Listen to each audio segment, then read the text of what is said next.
in the yeah, with my work, you get nothing. Here, going in.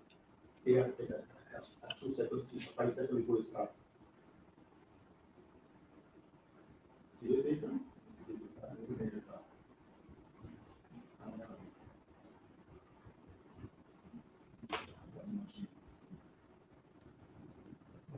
Start on this, good afternoon, and welcome to our special program, a special airing of the Nation Watch for today, Saturday, the 25th of June, 2022. My name is Randolph Critchell. I want to say thank you very much to all of you who are joining us right now. Thank you very much for joining the program. This afternoon, it's a marathon program, so we're going to be going up to 8 p.m. this evening. So grab your coffee, grab your popcorn, because it's going to be interesting. We're going to be speaking with a number of persons this afternoon. I'm going to be with you up until 7 o'clock, and then we'll be handing you over to Mr. Elson Lowe, who will take you from 7 to 8.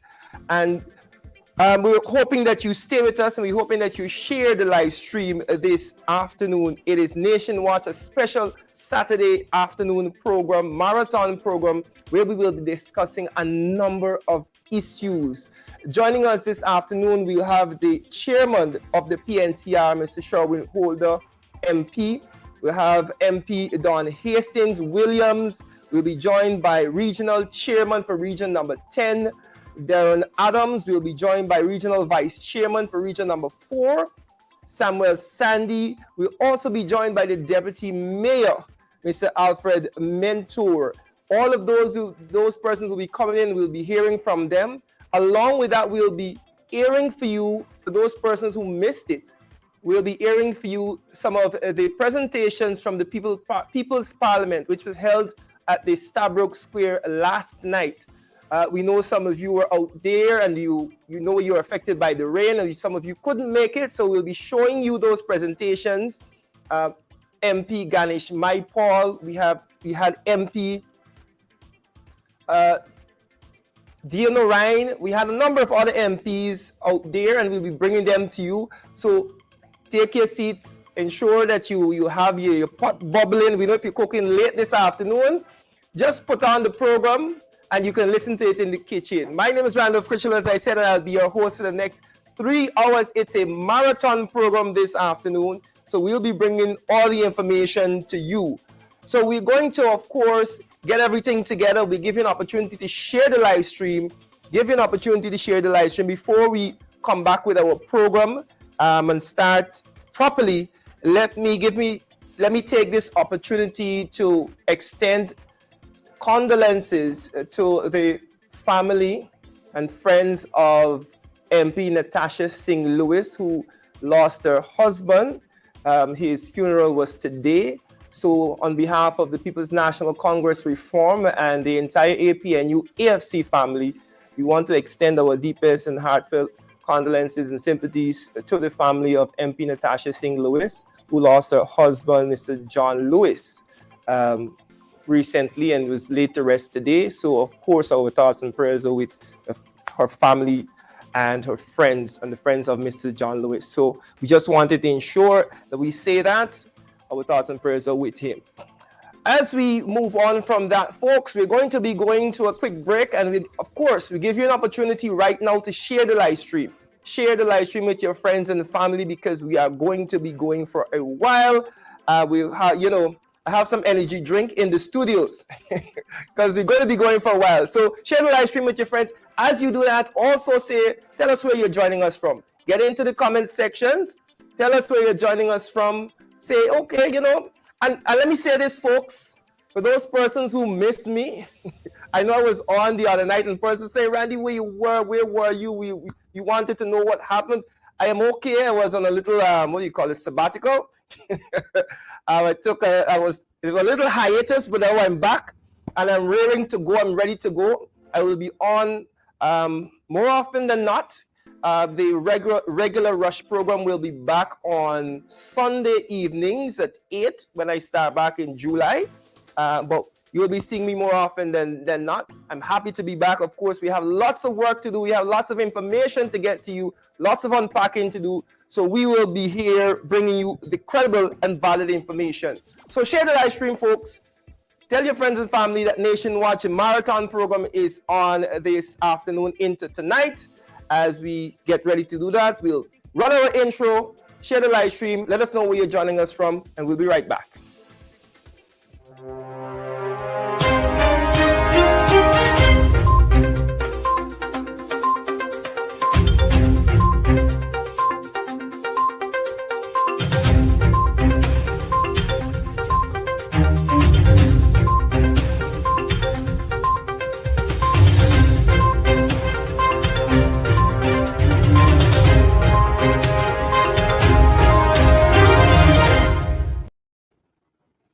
Thank you very much for staying with us. Of course, you're tuned to the live marathon program, live broadcast of A Nation Watch. Thank you very much to those persons joining us on Facebook, all our Facebook channels, all our Facebook pages, our MPs pages, the main pages, APNU, AFC, PNCR, APNU, Guyana.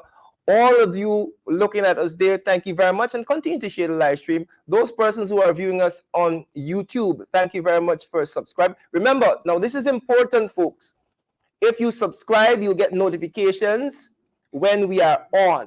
So it is important that you hit that little bell. When you subscribe, you go and you hit that little notification bell, so you get all the notifications letting you know that we are on and we are ready to share with you the credible and valid information every day.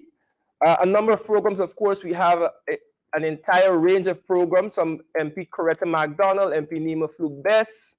We have Elson Lowe on. So all week there's programming to keep you informed as to what is happening. Now, remember to subscribe when you're on YouTube. If you're on Facebook, like the page and follow the page, and you get notifications so when we are on.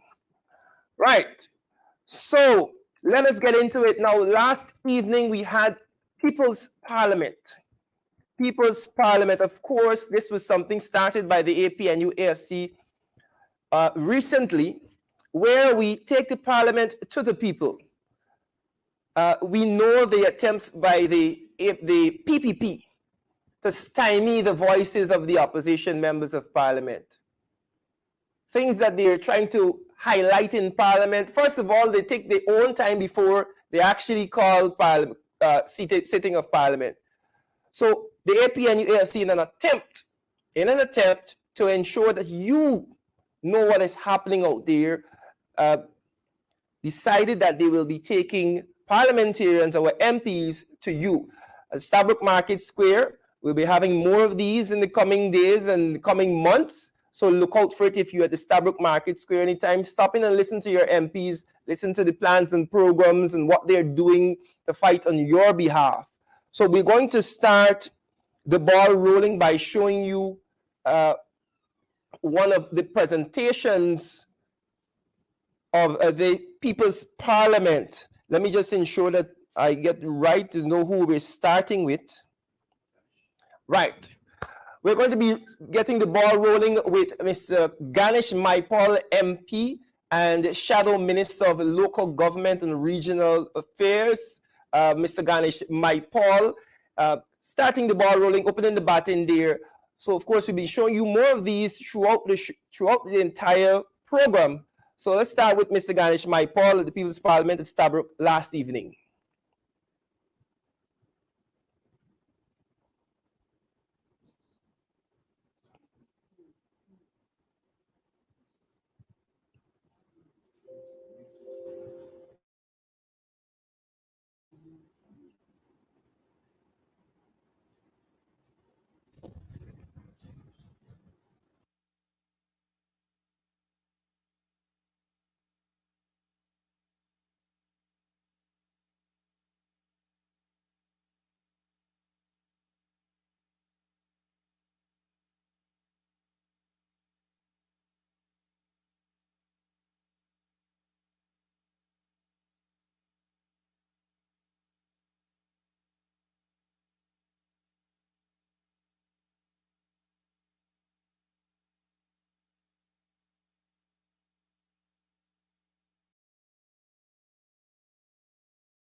Folks, forgive us. We're having a bit of technical difficulties, but we are going to be fixing it and coming back to you with Mr. Ganesh Maipal's presentation. So we give you an opportunity, of course, to share the live stream. We'll be talking to a number of MPs, and we're hearing from a number of MPs. If our technical team, they will indicate when they're ready with the presentation, or we'll be going back to that People's Parliament. Let's go. I think we have that queued up right now. Let's hear from Mr. Ganesh Maipal. Somebody who I say will come and give you his strong bit. No other than Ganesh Maipal.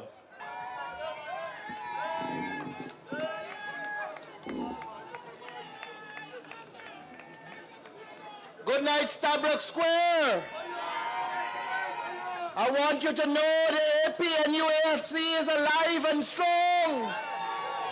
And we will stay alive and strong for the people of this country. We know definitively that you miss us in government. And I want to tell you or remind you that we were cheated out of government, not defeated. It is necessary for me to remind each and every one of you that in elections 2020, there were 49 ballot boxes that had no statutory documents to verify the votes in those boxes. There were a number of people who are recorded as dead at GRO, but on the official list of electors, their names were ticked off as voted. There were a number of people who migrated from this country and did not return on or before March 2nd, 2020, but their names were ticked off as voted. We had a number of missing poll books, a number of oaths of identity missing, and a series of irregularities, anomalies, and abnormalities. So the government that is squatting in office is doing so illegally, and they are illegitimate. The will of the people is not what is reflected in our government. And we must stand united and strong against this barbaric administration. Comrades, Guyana was on a path of good governance under the APNU AFC. And we were heading in a direction to build everybody solidly, make you empowered. We were on a path to ensure that you are as solid as a rock. But the People's Progressive Party returned, and they are trying to give us what we will term here as handouts. And it is like if they are making us into a hamper nation. Now I want to tell you, it's me and you money by the hamper. So when they bring it, collect it. But let them know you don't want them there. Let them know that you don't want them because they are not protecting you and your interests. They are not protecting your children and your grandchildren. They are not giving you a safe Guyana. And you want a safe Guyana. You want a Guyana where the police force must focus on crime and they must deliver service and protection to the people of this land. You don't want a police force that is going to take instructions from Lazy Robinson then. Or you don't want a police force where a single phone call can be made and you see two of them trailing Aubrey Norton, the leader of the People's National Congress Reform, We want a professional police force. And to all the police officers who are out here, I know that all you are doing is following instructions to protect your job. You are following instructions because you don't want to lose your daily bread. But let me say to you officers, let me say to you police officers, have no fear. When the AP and UAFC returns to office, we will continue to make you professionals. And you will continue to deliver your service to this nation and lift your heads high as you serve and protect all of Guyana. Now let me address this issue with Sue. You know, I heard the other night that if you don't know what to do, just call on Sue. He will get you through.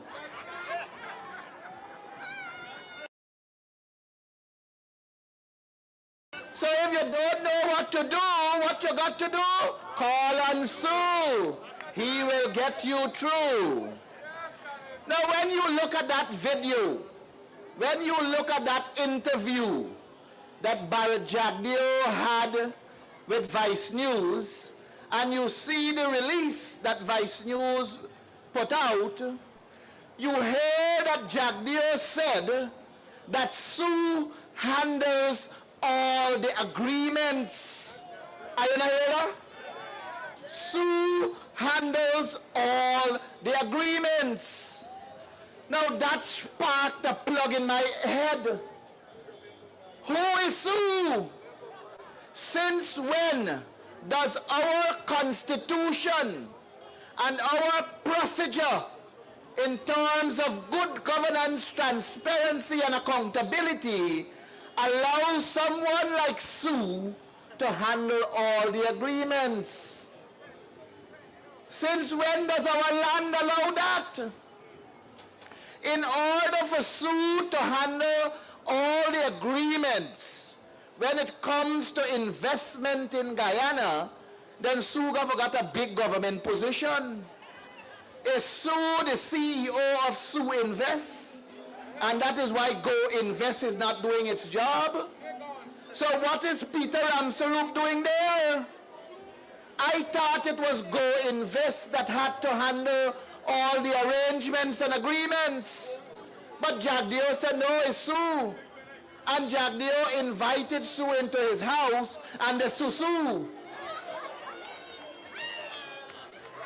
Comrades, if Sue handles all the agreements, then I want Barrett Jagdeo and the People's Progressive Party to tell me and tell Guyana what position did Sue hold in the government for him to handle all the agreements.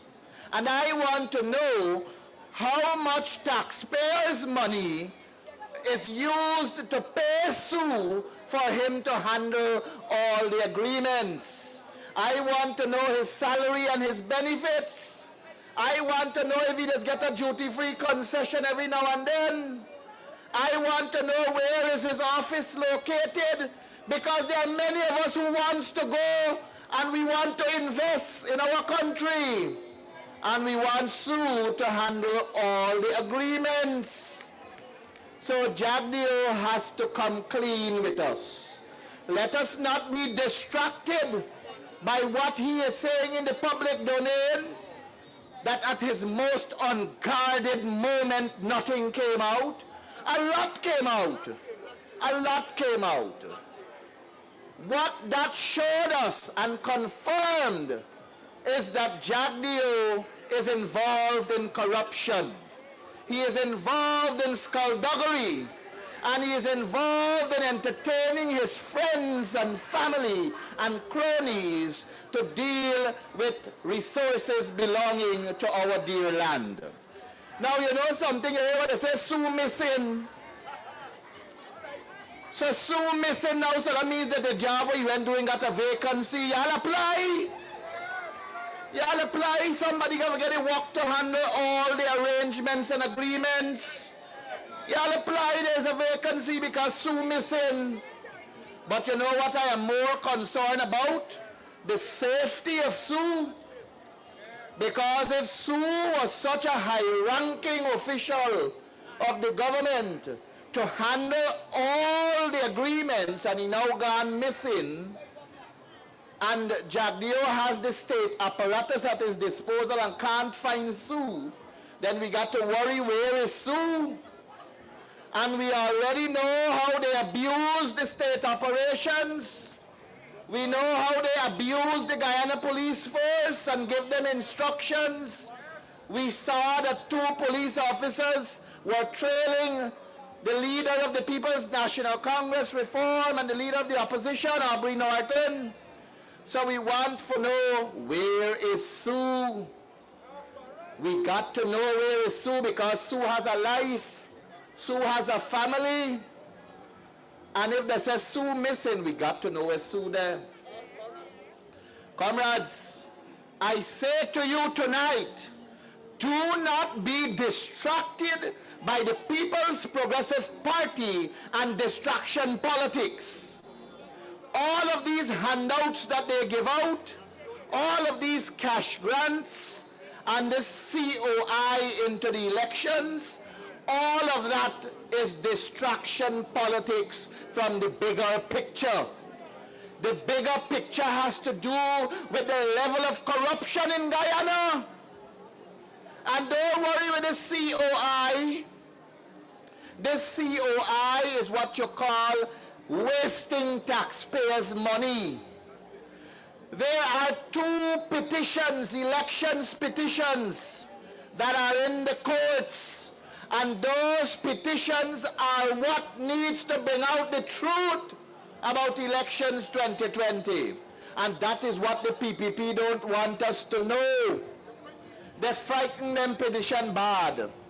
Now, if the PPP believe that they win the election fair and square, and if they believe that they were the rightful people that Guyana wanted, well, allow the petition to go through, man. Let me see what happen. Why you got Nandalal fighting and fighting and fighting, and there's so many other important issues to deal with. But they want Nandalal to focus on the petition because they don't want these petitions to be heard.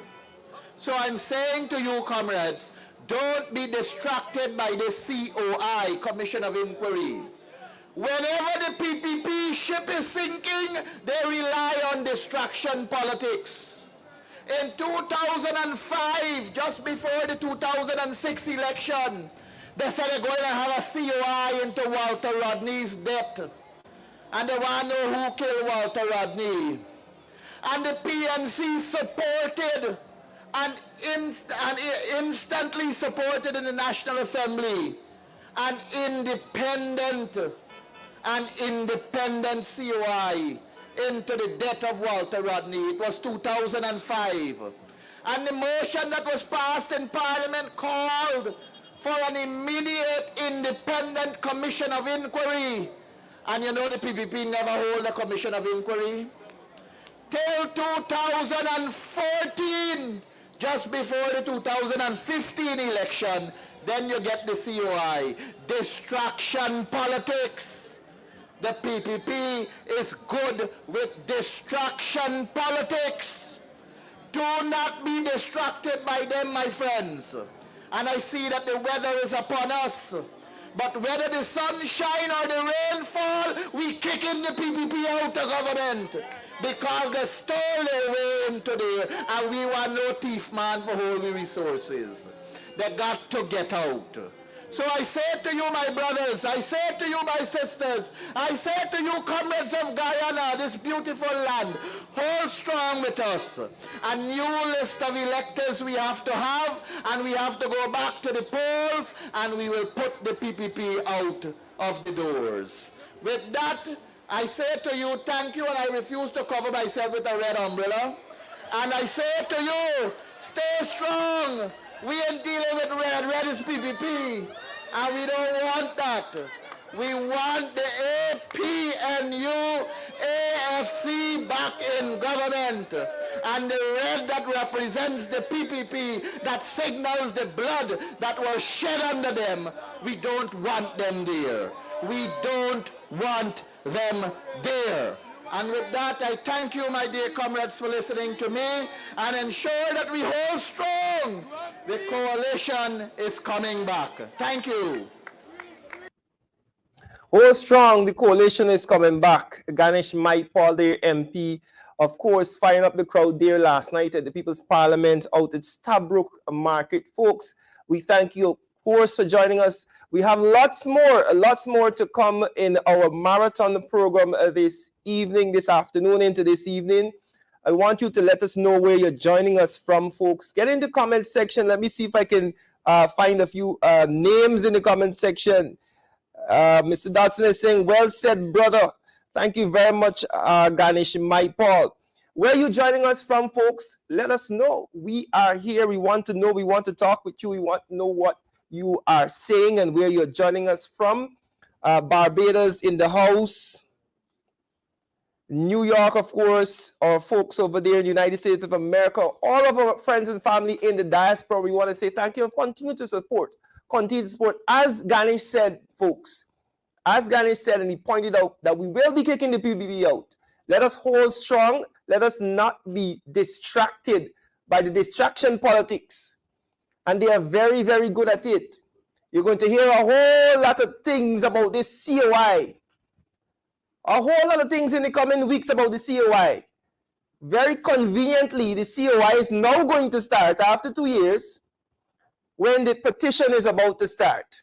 When you were supposed to now hear the petition moving forward at the CCJ. So very conveniently, and they're going to try their best, folks, to keep it in the news. Oh, this is coming out of the COI. Note, folks, they ran around in 2020 and in 2021 charging people with all manner of things, elections related. Yet, not one person, any of those charges sticking to them. A whole lot of bogus claims just to continue playing this propaganda distraction game. We will not be distracted, folks. We will not be distracted. We will keep our eyes on the prize. And it's getting that illegally installed government out of power. And let us continue to move forward with the progress that we saw post-2020, prior to 2020. So, folks, we'll continue to watch, of course, Ganesh Maipal there. We have a number of other MPs, including the Honorable Cathy Hughes, to come up, and we'll be showing her presentation at the People's Parliament. But we want to shift focus right now to a more local topic. We're going to be talking about the City Council and what is happening at the municipality. And we're going to be joined, of course, lots of things happening there, folks. Lots of things to be unpacked and discussed about what is happening there. I see lots of rehabilitation work being done on City Hall, and a number of reasons why the City Council is in the news. Of course, there is a long-running contention, if I can call it that, but it's a vindictive nature of the PPP that has seen them try to stymie the work of the City Council. It is unimaginable. This is the capital city, and let me say this before I bring in our guests. We're going to be talking with the Deputy Mayor, Mr. Alfred Mentor, in just a few, but let me say a few words. I find it appalling that a government would be in power, illegally, installed, and there is a capital city. This capital city, of course, is not controlled by the ruling government. The APNU-AFC has a majority on the City Council. And because of that, folks, you have seen the level of pettiness and the vindictive nature of the PPP in terms of funding their constitutional duty to ensure that the City Council runs effectively and efficiently. It requires funding. It has always required funding from central government. and they have done their level best to try to stifle the city council, and in turn stifling the country, because the capital city is a representation of you. When investors come, they come and they look at the capital city and they wonder what's happening. But you see, the thing is, they want the public to believe that the APNU-AFC is not doing a good job, and they will try their best, even if, the old people call it, cutting off your nose to spite your face. So, folks, we have serious problems with Minister Damlal. We have serious problems with the PPP government, and the city council has been fighting. And let us bring in Mr. Mentor, the deputy mayor, to let us discuss what has been happening with that fight. Mr. Mentor, good afternoon and welcome to our special Nation Watch program this afternoon. Yes. Good afternoon to you, and good afternoon to the other viewers that are watching this program this afternoon. And yes, I thank you for the invite. Right. We're happy to have you here this evening to go through with us and unpack some of the issues being faced there at the City Council. I know yourself and His Worship, the Mayor, Ubaraj Ryan, you guys have been working over the past few years to ensure that the city is run in a particular manner and we have progress. But I'll allow you to give us a general idea of what is happening there at the City Council. Let us start with what we can see. I see there's some rehabilitation work happening. What is happening with that? Yes, the council, in collaboration with central government itself, started the rehabilitation of the City Hall building, which has been this has happened through successive governments, either a PPP government, APNU-AFC government, and now back to a PPP government itself. So it's a building it's a landmark building in Guyana, but it has been in terrible disrepair for a number of years. So we as a council would have identified that this building must be rehabilitated, and national government itself, central government, has taken the cue to be able to look at this and to make good on this renovation and this rehabilitation, because this iconic building in itself is one of those buildings that is looked upon as a landmark building in Guyana and the capital city, and we can't be in tatters as a capital city. If you look at the building alone, it tells the story of what is actually happening in the city. So again, we are very grateful for that formal collaboration with government to be able to deal with this issue. We on our own, with a small part of a contribution from central government, we are also doing an administrative building next to in the compound as well. So there's a lot of development happening at the level of the council, so that we could bring better service to the people and to be able to handle matters in a more comfortable way for ourselves as part of council and part of staff, and bring a better service to the citizenry as well. Yeah, and I'm happy that you brought up this idea. These historic buildings are essentially landmarks, and they should be restored, and they should be treasured. Now, for me, the move towards modernization has seen a lot of our Gothic architecture being torn down and replaced by, the more modern buildings. And this is something that we have to be careful about. And I'm happy to see that rehabilitation works. So just to ensure that people understand, the building is being restored, and so the design is not being changed. No, because of it's a national trust building. Yes. We cannot change the actual architecture. Ideally, with the kind of money that is being spent on it, I think it's over $800 million. Anyone would have taken $800 million and built over a brand new building. But I mean, because National Trust is a national trust building, we have a responsibility to ensure that we made that architecture and to keep it as one of those Gothic building that you mentioned. Yes. Well, we're happy for that. And of course, we'll be very, very happy when we walk downtown and you see the City Hall restored to its former glory.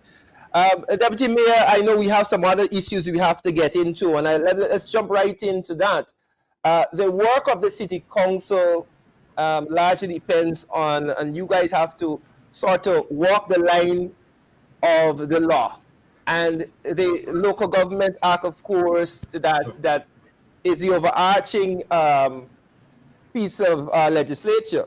Now, I want you to sort of to help our viewers understand some of the difficulties faced by City Council as it relates to how the law allows you or doesn't allow you to do certain things. If you can get into that for us. Yes, thank you for that question. Mhm. The act itself, we have the act, which is the act that we are governed by, Section 2801, which is part of the it's national laws or bylaws that we have to use, and it's basically the Bible of the council. Yes. While it is the Bible of the council, the Constitution speaks to local democracy. It speaks of local democracy under Part 1, Chapter 7, and Article 71, and other articles of the Constitution. But while it speaks to all of that, those kind of different things, there are a number of things that happen that is given to us as autonomy in the Act, that are not necessarily devolved to us, where we have that autonomy and that authority. Yes, we took the opportunity to regulate and to do a number of different things, but a number of things, while the local government, we have 3 tiers of government, as we all know. We have the national government, we have regional government, and we have local government. A number of those things hasn't been really and truly devolved or decentralized, so to speak. So if it's not decentralized, they're not able to really and truly function as a local, I would want to say, in the overall governance system of in government in general. It speaks of us as an administrative authority. That's the word I was looking for. As an administrative authority. And if you're an administrative authority with certain powers vested in you, you should be able to do your work and do it freely. And we all know how globally people frown on these kind of things, where local authorities are not able to function the way they should. So there are a number of things that as I said, wasn't devolved, but it appeared to be a deconcentrated role that we have, where central government themselves intervene and intermingle in stuff that they ought not to. But again, in this unitary republic that we have, where most of the powers are vested in the central government, because whoever wins government wins the power, and they allow that power to be disseminated. We have certain powers established with us at the level of the council and at the level of the Constitution, which has vested those powers with us. But again, there's some limitations as to how far central government wants you to go, and how far they would like you to, what they would like you to achieve. So at the end of the day, it's a number of things I think we need to clarify, and a number of roles that central government has to clarify with us as a local authority to be able to fine-tune this relationship, and for them to give us our due, while we also are free to function and to deal with a number of things in the various capacities that we have to function as councillors and overall as a municipality. Yeah. Let me dig in on or dive in one specific area, and this has been a contentious issue not only at the city council but at the regional level and other municipalities around the country. this issue of the power of hiring, your hiring power of these local organizations, as it is constituted right now, uh, a lot, I don't know, you can correct me here, but a Yes. large percentage of your staff, they have to come through central government, whether I think it's the local government commission, local government who controls that. This has been cited by many who know, those people who study this thing, as part of the problem. And let me give an example, and you can tell me if a similar thing is happening at the city council. At the regional level, the Regional Democratic Council, the RDC, and the chairman, who are elected members, elected leaders of the region, are not able to hire specific and key staff for their region. So what happens is that the people who are controlling power at Central send specific staff, and those staff are basically acting on the instructions, the political instructions of those persons at central government. I know there are some issues of this. Do you believe that is part of the law that needs amending, that allows the party that is controlling the region or the city or the council to be able to choose their staff, so that the staff is not taking instructions from central government and stymieing the work that the city council is doing? Your thoughts? Well, if you look at the overall local government system in itself, and you understand the role of, I will come to the municipality in relation to the local government commission shortly. Yes. But you asked a question in relation to the regional, at the regional level. Yes, there's national, there's regional, and there's local. But what I do understand from my readings on regional government or regional administration is that funding for the regional administration comes from central government. Yes. So overall, the central government has responsibility for the monies and responsibility for their budget and responsibility for whatever happens at the various levels. Even though the APNU AFC might have won certain regions, the financial budget for the region comes from central government. So at the end of the day, they are the diktat of where, how the monies go. Obviously, the region itself ought to put together check their areas and lobby for whatever funding they need to have in relation to these various areas but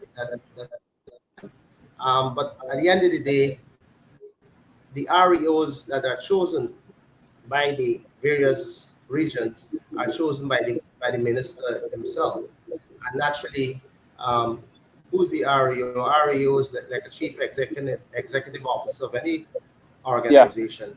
Person is the person who a lot of things are channeled through, and so on and so forth. So there's a number of things that need to be changed in relation to that. But I'm not sure how. You see, we had an opportunity while we were in government within the last 5 years to at least have adjusted that.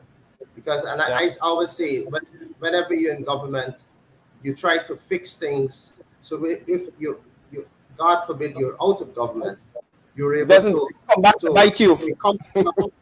Yeah, you're able to be comfortable with things in or out of government. So we had an opportunity as a government to fix that. Similarly, I really come to know something at the level of the local government commission and the city, where we are the ones who place the local government commission or allow for the first local government commission to come into being. That local government commission came into being, I believe, in 2017. But the act was passed under the previous PPP government in 2013. We brought everything from that into when we installed this commission, when the government installed that commission, they install that commission with every single aspect of that act. Where there were flawed areas, there were a number of things that happened. And we should have amended it again to suit where you have situations where we ourselves at the level of the council, the local government commission is literally micromanaging from the level of a chairperson or a cleaner all the way up to an officer. So, and they are seeking to employ those persons. Not only employ, they want to be involved in employment. They want to be involved in the discipline of those persons. They want to be involved in all aspects of the employment of those persons. And they do not micromanage on a day-to-day basis at the level of these councils. We as councillors, elected by the people or the citizenry of the various constituencies of Georgetown, were placed there to be able to do that, to be able to manage, to be able to address a number of issues, to be able to, we should have been able to discipline. We're not saying that we will be high-handed about something and so on, but even if that is so, there should be an opportunity for those persons to appeal to the local government commission if we act outside of the ambit of our laws. But not for them to have to be the judge, the jury, the executioner. And we as a council, with the ratepayers' monies, we have to pay those persons. But they decide, if, let's say, recently we've had issues where we've had some absenteeism at the level of the sluices. A number of persons, we want to discipline those persons, deal with matters, even recommend if 1, 2, 3 scenarios where you've erred, we could decide if you should be recommended to be fired because you're not competent enough, whatever challenges you have. We cannot do that. We have to now send that to the local government commission. We cannot act, but we as a council, through the taxpayers' monies, we have to pay those persons.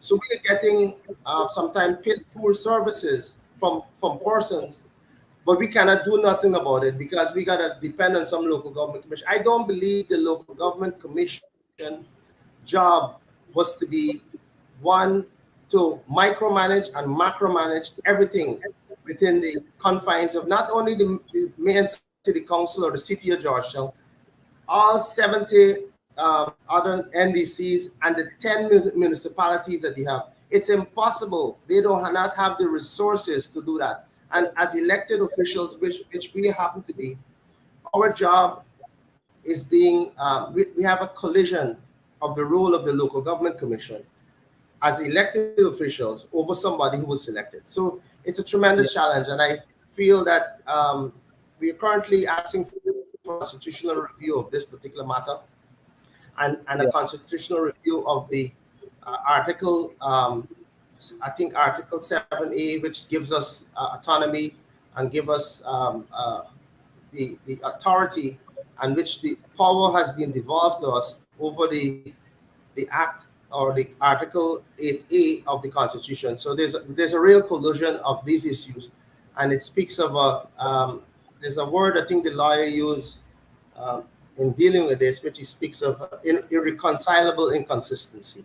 So if there's an irreconcilable inconsistency, the people before where the law was for, which is the councils, I think the law provides for those persons to benefit from such a case. Yeah, there's definitely a need for reform, and we're happy that you're bringing this to light because it's good for us to break down these issues like this because sometimes we see it in the newspapers and you don't really get to put it in context. But the council is obviously struggling with this.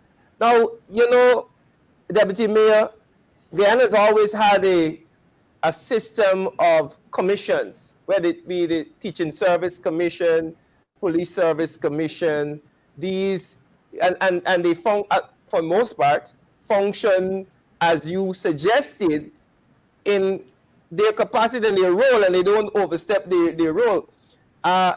We've seen what happened with the Police Service Commission, and I think there are lots of issues with the Local Government Commission also, as you highlighted. And maybe it is time for us to look at whether or not these commissions are working or they're working toward, or they're working to stymie the progress of the institutions that they overlook. Now, let us shift a little bit to some other issues or some other challenges of the council. The council is also responsible for rates and taxes in the city, and we've had some very high-profile cases of taxes not being paid. What is the general outlook? What is happening at the region as it relates to payment of rates and taxes? I'm glad you asked that question, actually.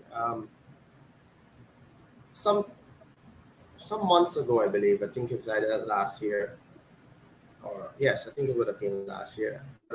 I think Mr. Freddie Kassoun, Freddie Kassoun is one of those columnists that highlight a number of different things. He highlights a number of ills in society and things that, that he feels should be corrected. He had an article out on the same issue as it relates to rates and taxes, and he was saying that he was of the belief that all these thousands of buildings, skyscraper buildings that are going up within the city of Georgetown, the city itself should be awash with a lot of monies to be able to do the various things we need to do. We function on a certain budget to be able to bring about the kind of changes, and our rates and taxes is the biggest set of monies we receive. We have monies from markets, we have monies from other leases and rentals that we collect, and other fees from plans and so on and so forth. But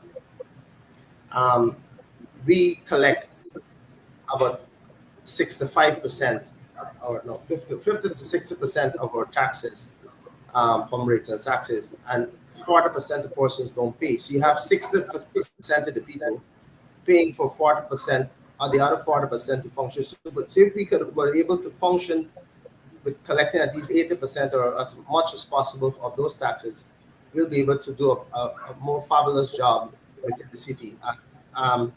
The challenge we have with those kind of situations is that a number of buildings, as Mr. Freddie Kassoun alluded to, have not been paying.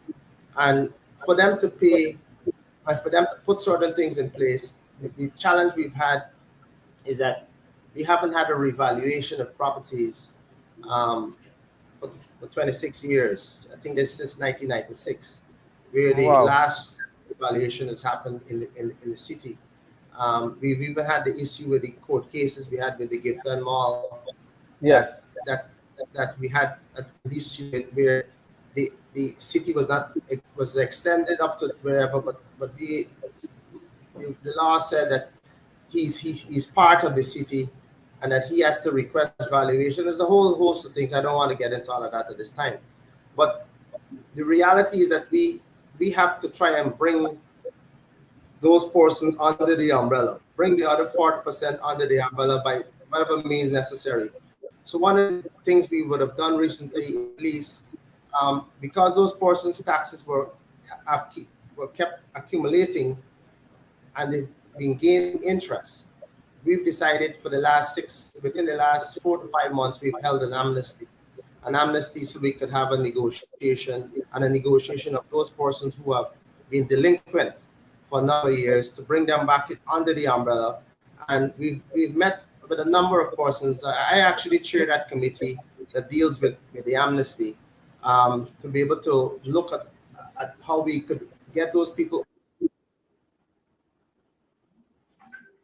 persons back on and get them paying, be able to reap significant interest and get those persons back to pay their principal, so that we can move the 60% of the persons that have been paying to maybe 70, and then maybe whatever. So, and then we'll look at some other avenues as to how we could get around dealing with those issues, and maybe trying to persuade central government themselves to accept that we need to have a national revaluation of properties, especially in the city of Georgetown. But I know this has been a tricky issue for all governments, because all governments look at it as a point. Why are we doing it? They mash some toes in dealing with these kind of issues. But once and for all, somebody got to take the big stick approach, and somebody got to take an approach where everybody must be able to pay their fair share and to pay their fair share and not be getting away with it and having 60% of the people pay for the expenses of the city and 40% of the persons are not necessarily getting away freely, but we'll have to move to court either by part execution to be able to put them under the hammer, and maybe only then they will then accept that we are serious about their rates and taxes. Yeah. Deputy Mayor, for those persons who are joining us, we are speaking with the Deputy Mayor of Georgetown, Mr. Alfred Mentor, trying to bring light to some of the issues that they're facing there at the City Council. We have one more issue I want to address with the Deputy Mayor before we let him go this afternoon. Of course, we thank him for being here with us.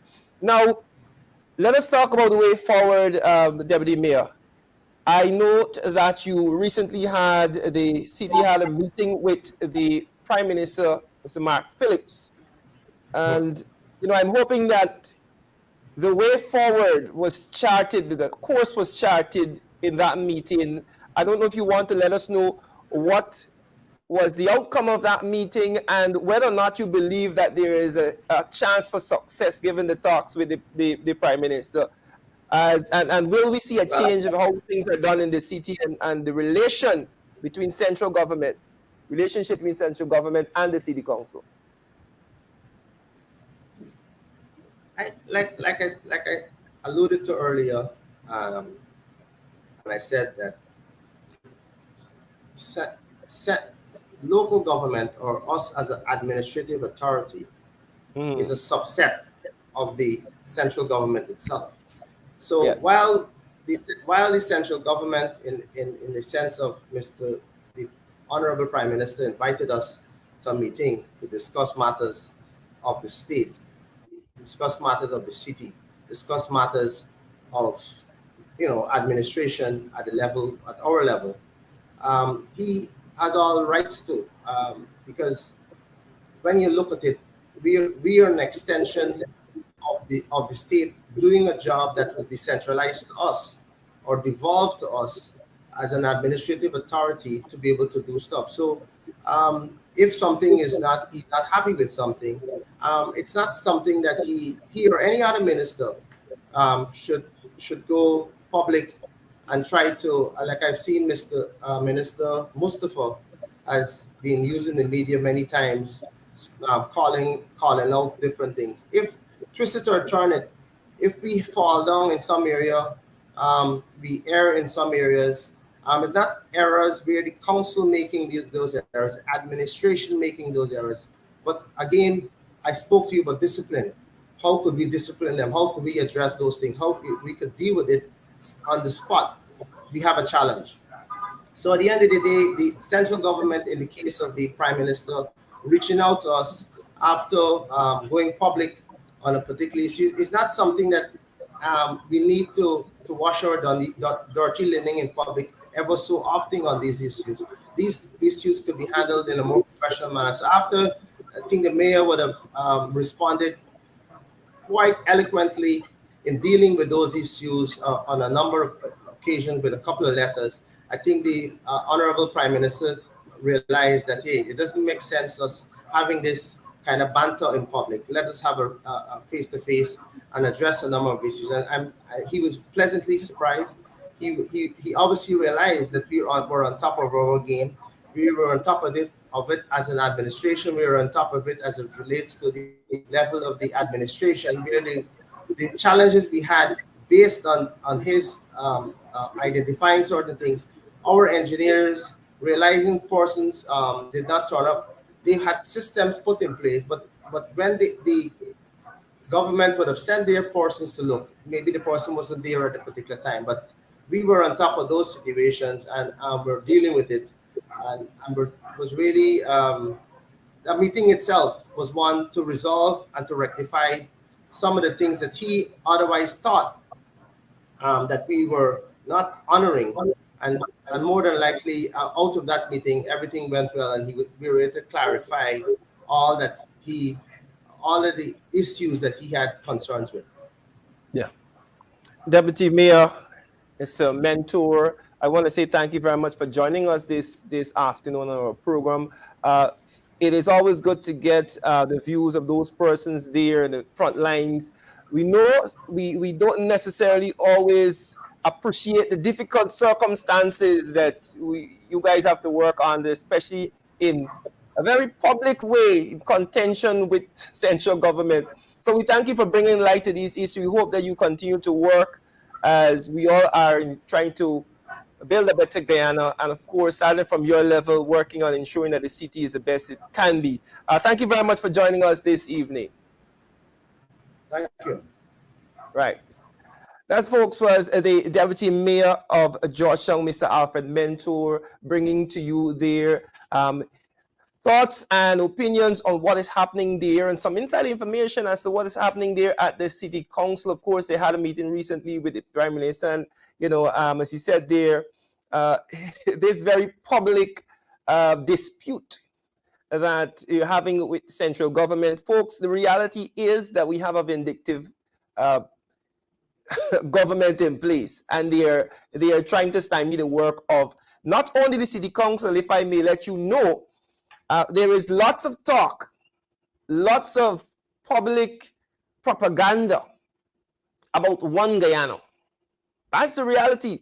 This is the facade, the painting that they want to paint, the picture that they want to paint, that everything is honky-dory in Guyana, that this government is somehow spreading their wings wide and they're holding and hugging everybody. But the reality on the ground is that certain communities are being neglected. Certain NDCs are being neglected. Certain RDCs are being neglected. Certain municipalities are being neglected. Right? And we know them. Region 7, controlled by the APNU AFC. Region number 4, controlled by the APNU AFC. Region number 9, Georgetown. All of these, if you look at them, and if you dig deeper, you go to the NDCs. Let me give you a simple example. You might not know this, but a few months back, the government launched its cleanup efforts, and they gave funds to certain NDCs in region number 4 to, you know, hire some people and pay a few persons in the community to do cleanup work, you know, cleanup. They decided that, you know, this thing that David Granger did when he came in, it looked nice, it's good, we can use it. So they had a cleanup effort. And so the NDCs were given a certain sum of money. At one of the RDC meetings, the question was asked to the REO, because he has to know what is happening. He has to know about the disbursement of funds in the region that he controls. And why is it that NDCs like Haslington Grove, NDCs like Buxton Falls, and those other NDCs that are controlled by the APNU AFC, why they were not given the cleanup grant, while an NDC right next door was given money? It is that blatant, folks.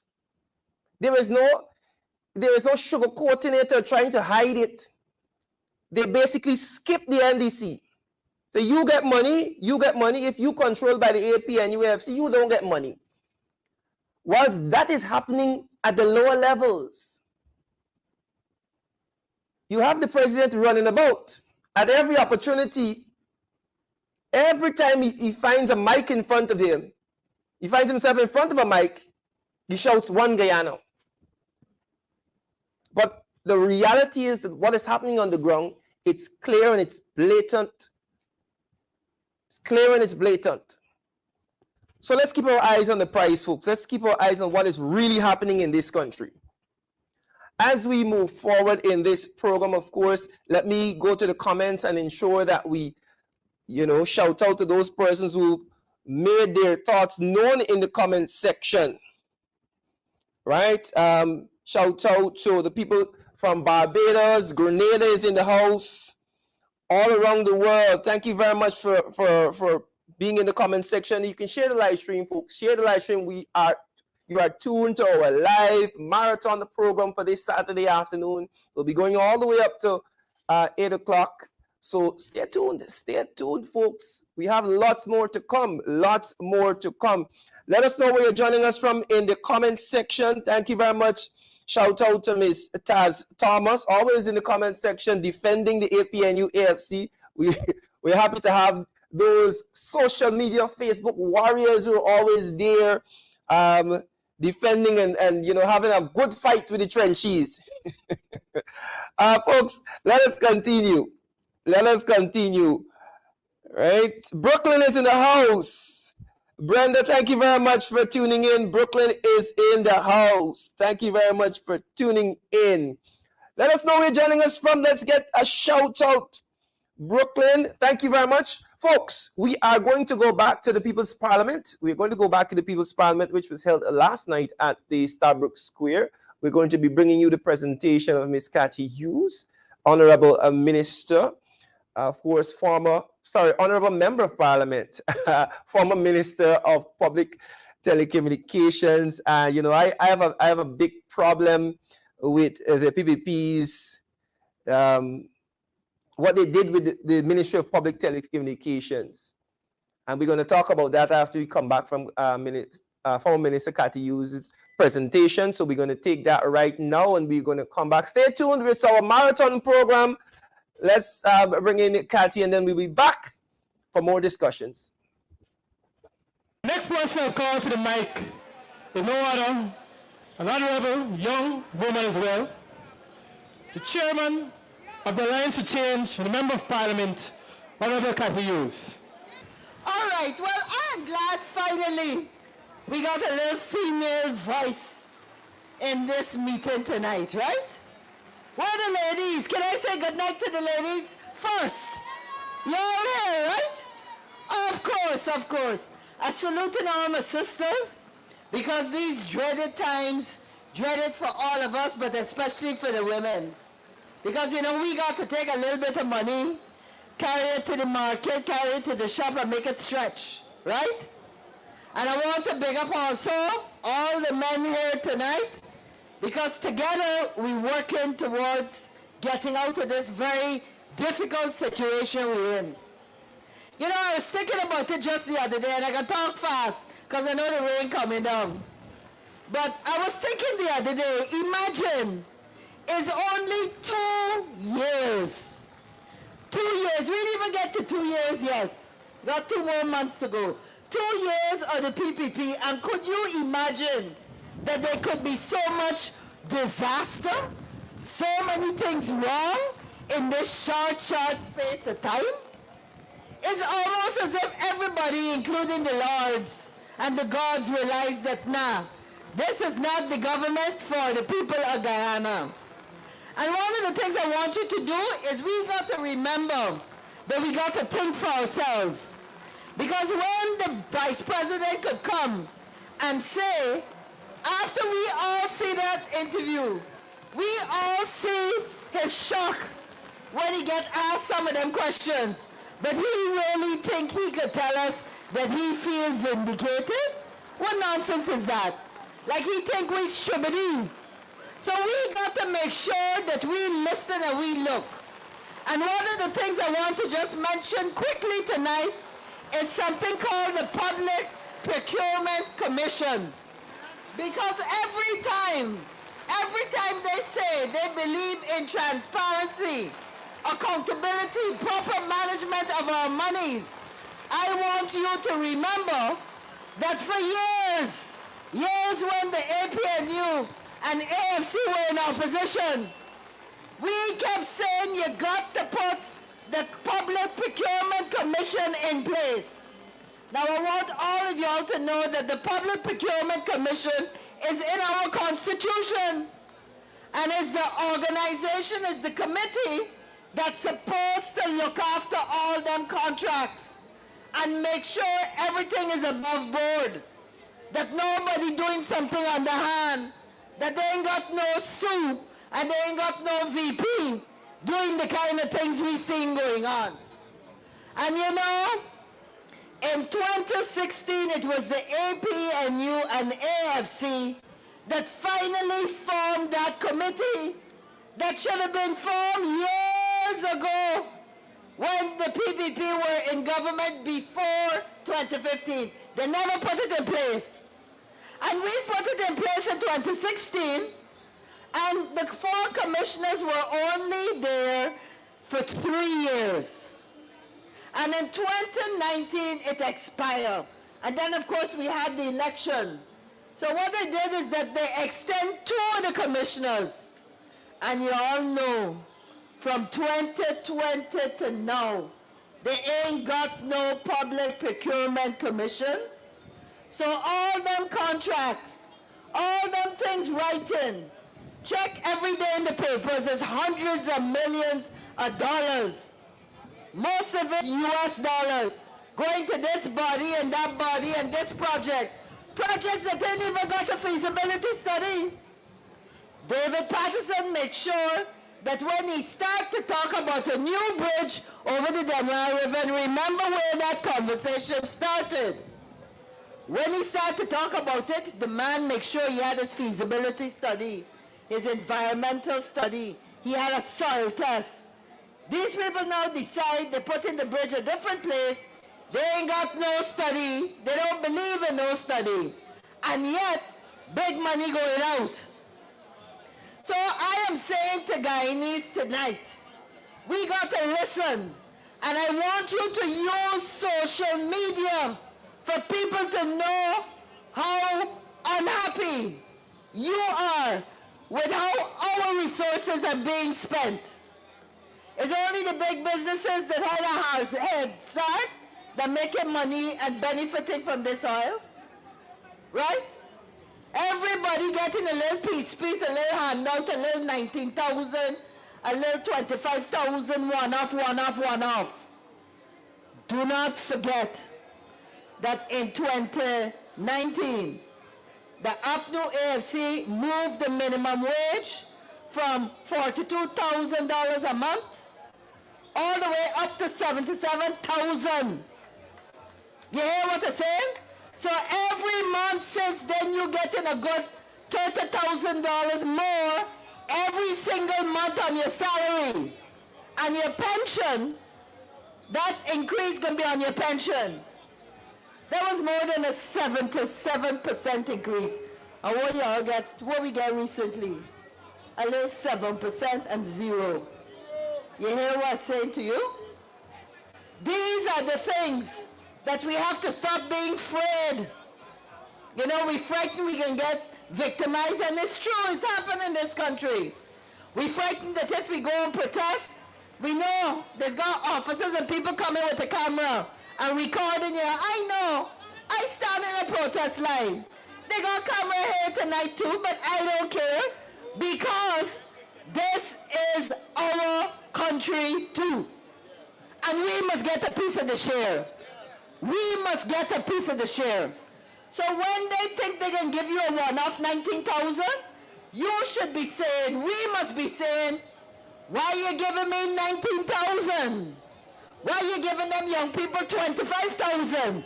When the money we got mean that everybody could get every month at least 100,000. You hear what I said? So don't undersell yourself. When we go and say, oh Lord, thank you, thank you, thank you, I want you to say, why aren't we getting more? Because since they come into office in 2020, we got an increase of racism. All these years we lived together, all of us, we mix up all kind of ways we look. Everybody got a bit of every race in us, all 6 races. And all of a sudden we got all this antagonism. One side getting, another side ain't getting. Right? And we know that. We know that when we see the communities they go to, we know that when every single time they give them money, they got some story. They giving them 19,000, everybody can't get it. You got enough people that say I ain't get. They giving the money the other day when they had the floods. Some of the farmers get, again, a lot of the farmers ain't get. Some get $2 million and they don't even farm. The lady with the chickens ain't even get a 200,000. Now I know we are worried. I know we are scared. But we got to get up and we got to speak up and speak out. And let me tell you, you see the social media? Watch what you say, be respectful, but make sure you let them know. Let them know that they're only there for a little while. And when I tell you about them looking at things back to front, if you know you win fair and square, you would want every single election petition to come. You would want to investigate it. You would want to say, look, we show y'all why y'all up to AFC, why y'all behaving bad. We show you that you win fair and square. But they're not doing that. They're running. Same thing with this program the other day. Like idiots, they're shutting down Showtime, shutting down this place, who can't play it, wherever. They know we got internet. They know that from the morning, the WhatsApp of the program was sharing like wild. So all we see it. We know all the information is out there. So, my fellow Guyanese, we have to be alert.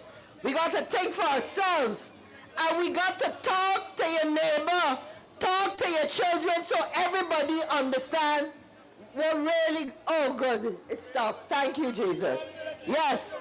So we got to speak to our children and everybody and hear. Exactly. There's another thing. I see a lady here that says she waited 23 years to get a piece of land. But now our friends in Barbados can get the land fast. You understand? Now, we go all over the Caribbean. That's not the problem, but you got to make sure your own people are right first. And that is what we're talking about. Okay? So there's a lot to do. I want to say in closing, all of we got children. All of we got grandchildren. Right? You got great-grands. I want you to take some time every day. Encourage them to go to the technical institute. Let them do a little welding job. Let them learn a trade. Because we got to get smart. They're not encouraging you. They're telling you you could go and do it online. Right? There's the scholarships they're showing off. But they ain't giving you no free internet. They ain't giving you no devices that everybody could go and do it. Right? But I'm saying to you, in our communities, we have to focus on education. We got to make sure you take your little grandson or your granddaughter or your child to school. In the night, make sure they sit down with the books for a little hour and go over what they do. Because what is going to happen is what has happened in other parts of the world, like Dubai and those places. When the local people ain't got the skills, it's not a problem. Everybody come from everywhere else and they benefiting.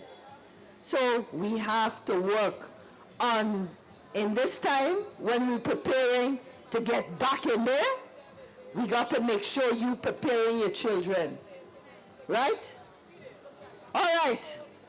Thank you very much for coming out tonight.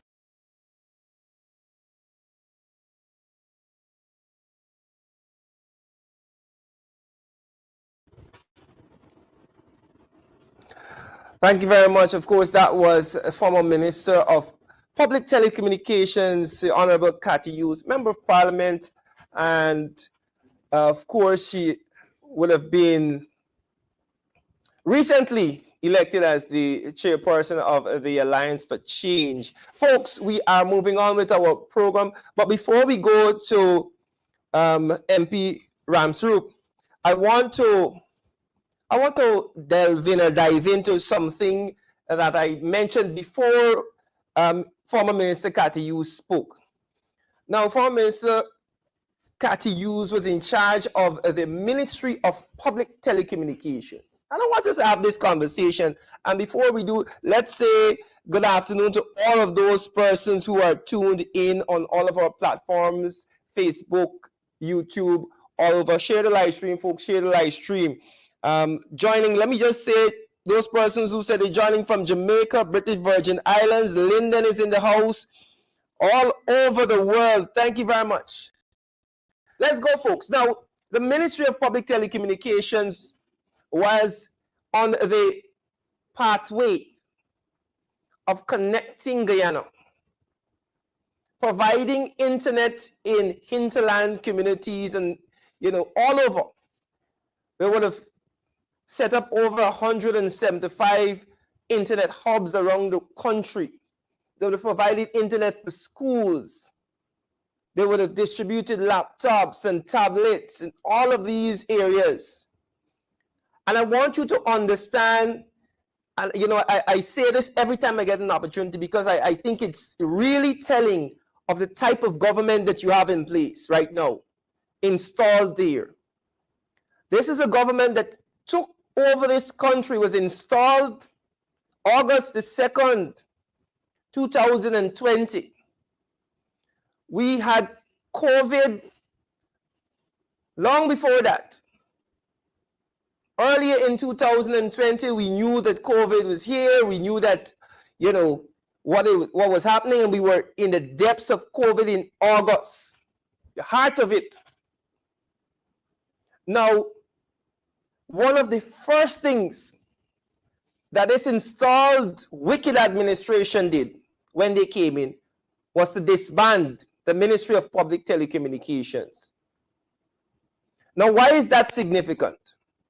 Why is that something that we ought to remember? Because it had far-reaching implications for our children and for the state of education in our country. We effectively moved from a face-to-face learning system to one that was primarily a distance learning setup. Students were in their homes, teachers were in their homes. By that simple fact, any rational thinking person would have seen the importance or recognized the importance of the Ministry of Public Telecommunications and the work that was put in and that was being done in that ministry to bring connectivity to rural communities, to ensure that teachers and students are able to connect to the internet. Simply because we had a situation where we had to be home. Now, even after considering all of that, this wicked administration decided that they will disband that ministry. That single act may be responsible for significant learning loss throughout this country. We are yet to significantly quantify the amount of learning loss that we had in this country just because of that singular act by the PPP. There were students, thousands of students, who had no means of connecting with their classes to continue their education from home. And sometimes we just gloss over these issues and it is not given the front page attention that it deserves. But these are significant things. The state of education is worse off because of that singular act. And so what you ended up with was an education system ill-prepared. Priya Manikchand in a 2021 report said, listen, we were not prepared. Teachers were home, students were home. There was no preparation. Of course, they're trying to spin it and saying that, the AP and UAFC didn't prepare us for this. But the AP and UAFC left you with a ministry that would have given you the ability to allow students and teachers to connect. The framework for that connectivity was already laid. The foundation was laid. You decided that because it was the APNUAFC's foundation, you are not going to run with it. You're going to leave it to rot like the Durban Park. That is the level of vindictiveness. But it's our students who suffered from 2020 up until now that we're able to go back to face, because the Ministry of Public Telecommunication and that foundation was there, and you decided to leave it. You decided to leave it. Folks, let us not overlook these significant things. What we're going to do right now is that we are going to go to our next video. Right. Another MP from the AFC, Mr. Leonarine Ramsarup, formerly known as Ricky Ramsarup, from the east coast of Demerara, and his presentation out there at the People's Parliament last night. We're bringing you those, and after we come back from that, we're going to be joined by MP Don Hastings Williams, the Honorable, who is in the building, right? And we're going to continue with our marathon. Folks, let's continue to share the live stream. Let's take MP Ramsarup, and we'll be right back. Thank you very much, Comrade Chairman. It's a privilege to be here with you tonight and to speak on behalf of the people of Guyana.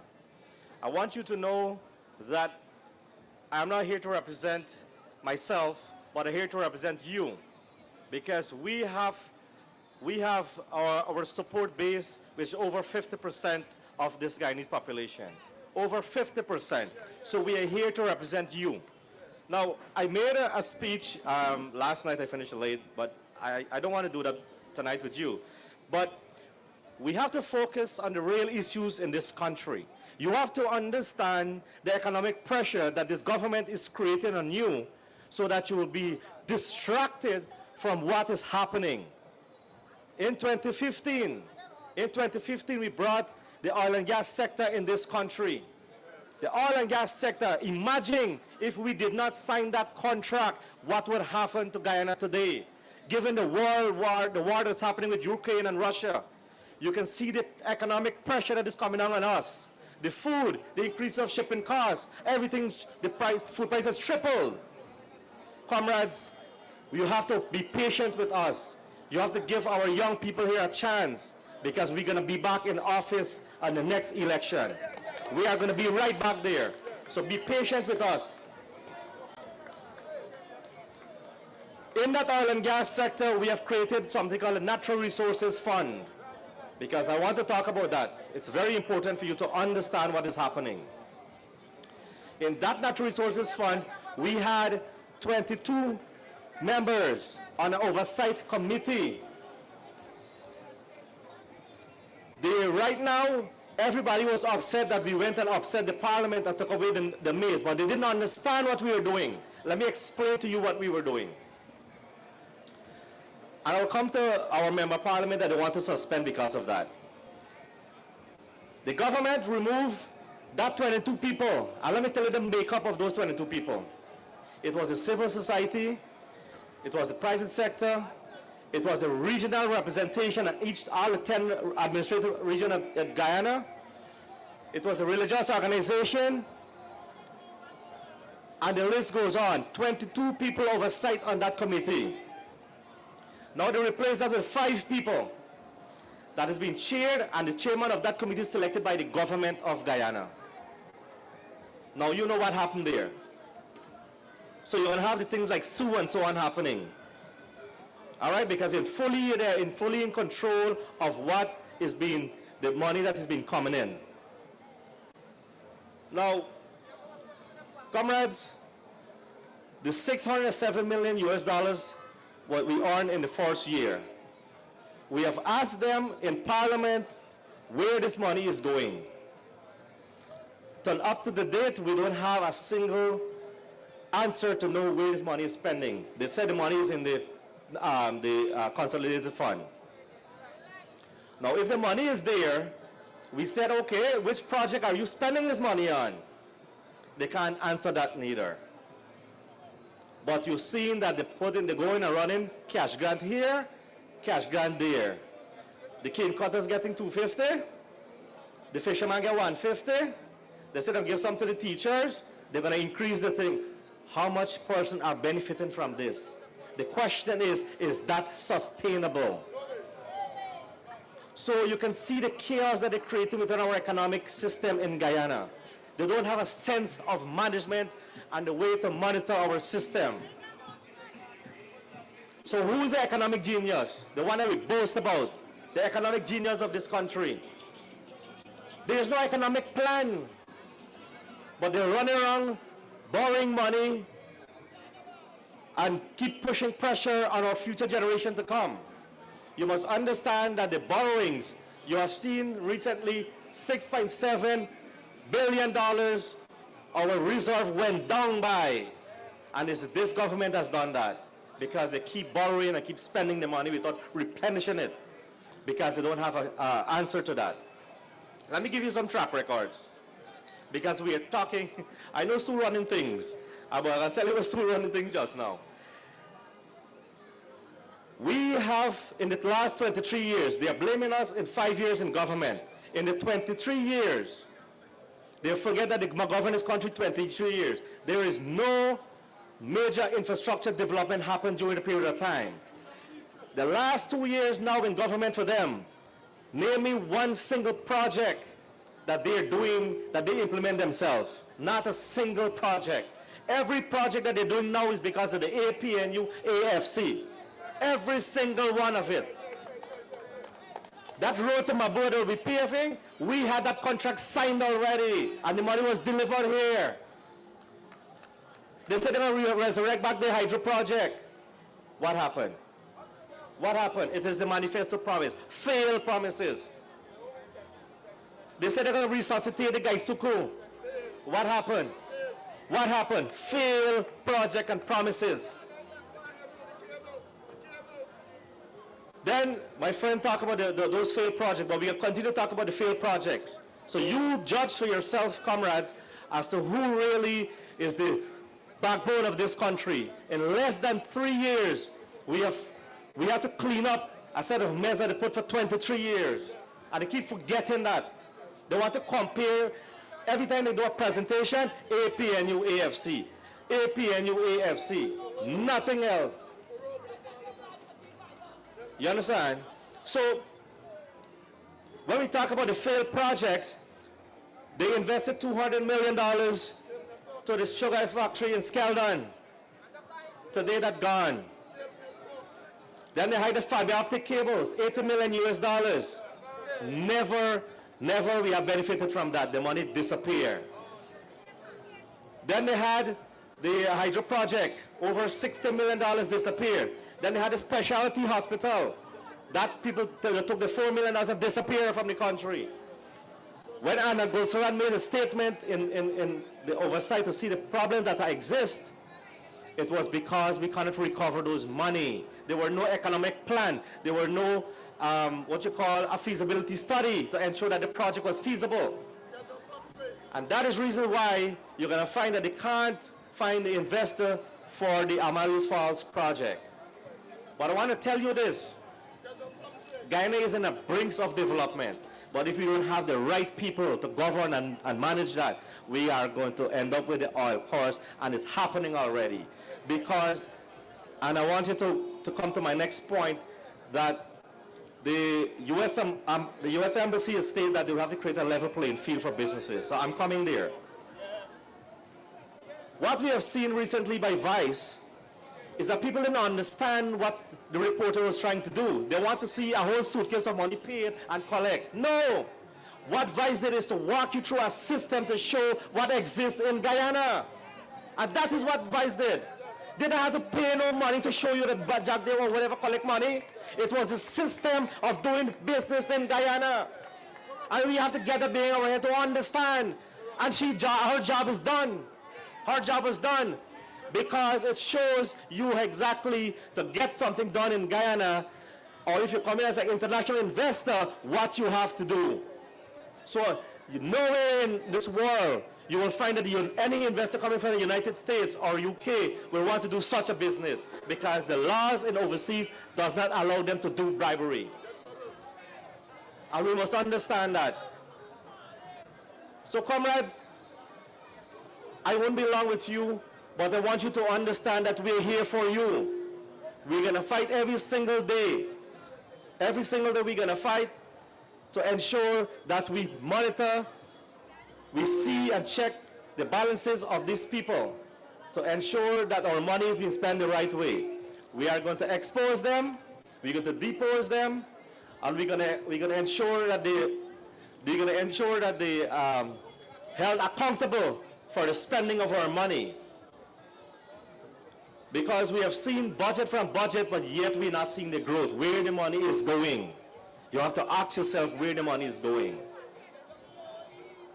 I'm ashamed to tell you that I went to a couple of villages and some people are getting at least one meal to eat. I'm ashamed to tell you that. You understand? We have to take this in a very serious matter. So when it comes to the next election, stand with us. Every single person we got to come out. We're going to be back right in office.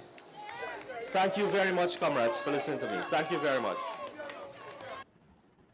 MP Diana Ryan Ramsrup, otherwise known as Ricky Ramsrup, there bringing his views and thoughts there at the People's Parliament last night at the Stabrook Square.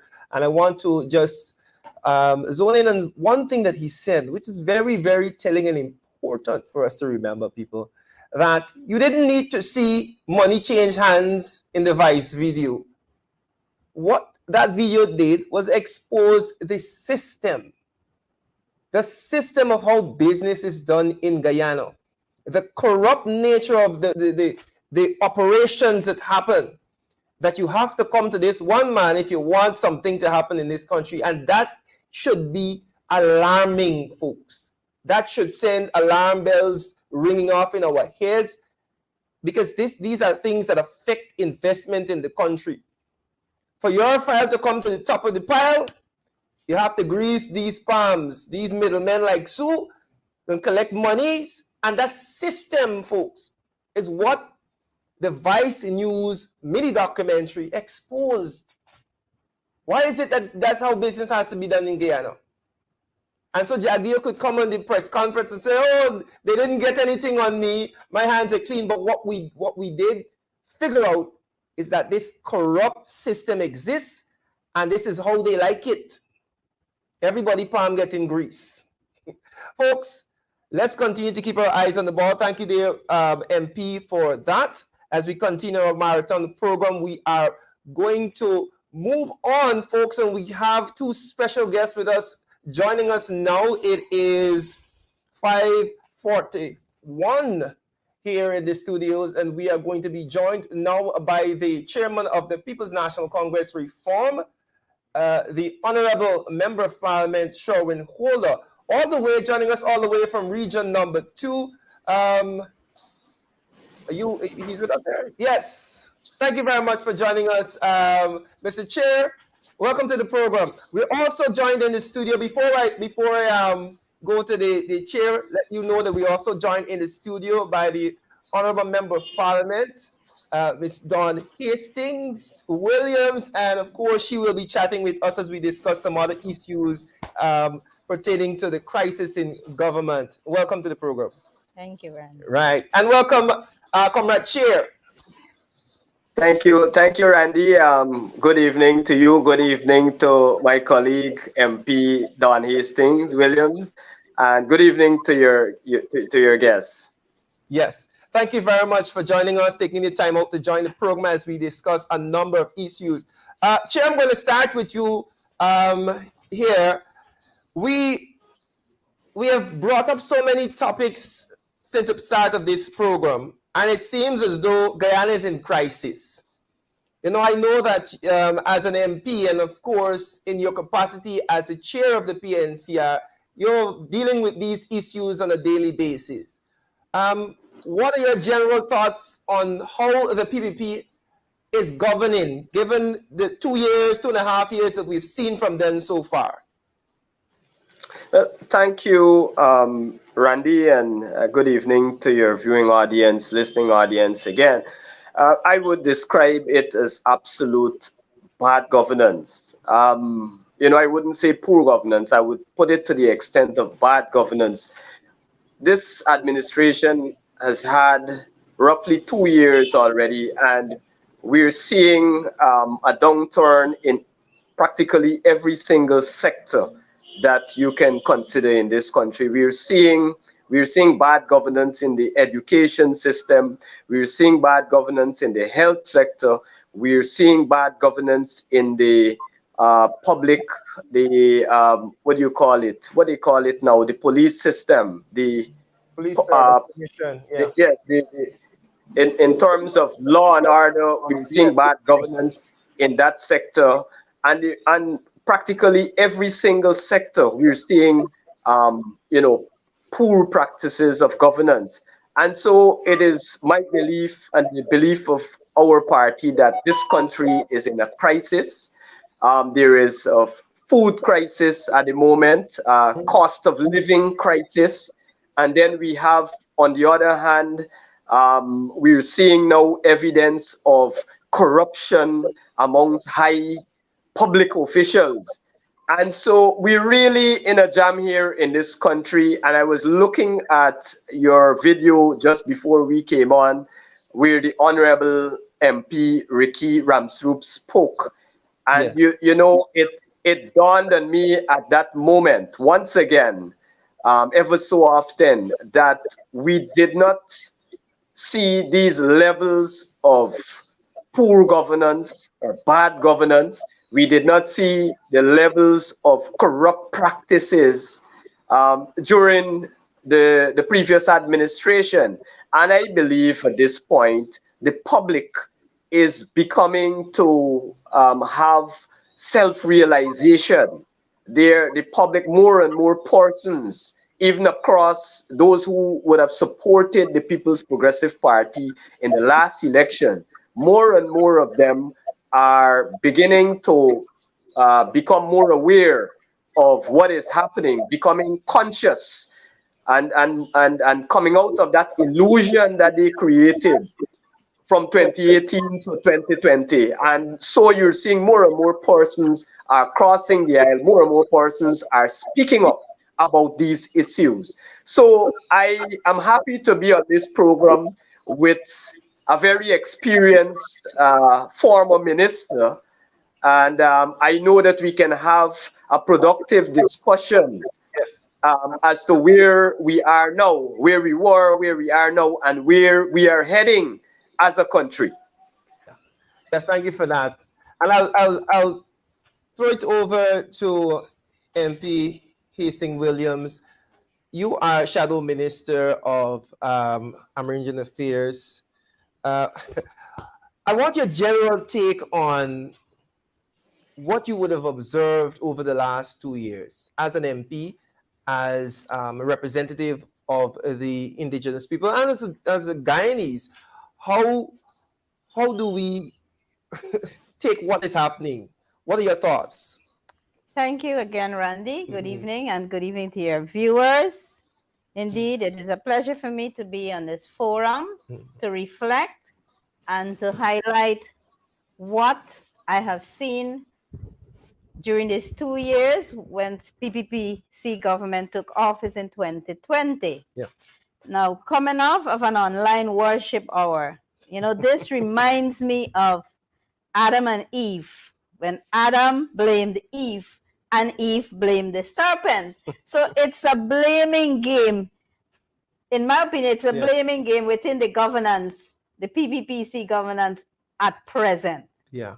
The VP blaming his friends and the president and whoever, but you will never find any of them acknowledging and accepting their mistakes. They will blame it. And what I see is that they're blaming the poor branches of governance. For example, the local governance, the local government system, the regional system, And we have the central system in Guyana. Yeah. We have the 3 branches of governance.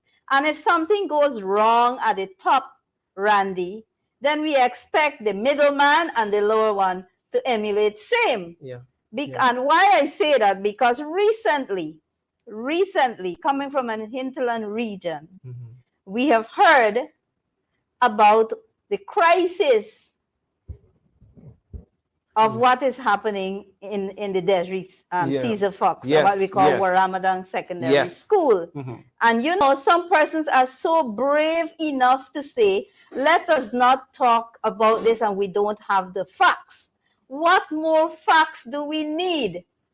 And coming from that region, being born and growing up in that region, I know what it is. I know that the secondary school hosts students from 11 primary schools, 11 or 12 primary schools, which are at a great distance from each other. It's not like you can jump in a minibus and you reach that school within minutes or an hour. Some children from Chinawing, most time they have to walk. They have to walk. And this they do in seeking for their rights as a child, which is educating themselves so they can become better citizens of this country. And who knows, in the near future, a little indigenous boy or girl may grow up, and I'm quite sure they have intentions to become leaders, not only of their communities or their regions, but I know some already who are aiming to become a great leader of this nation.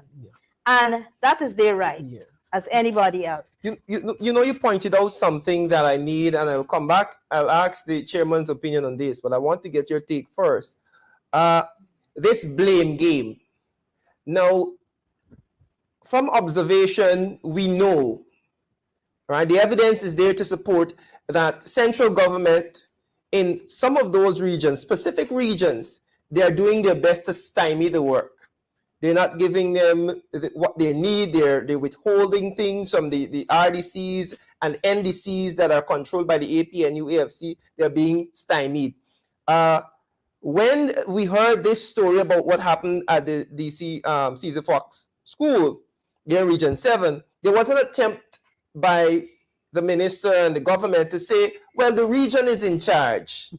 The region is in charge of education there, right?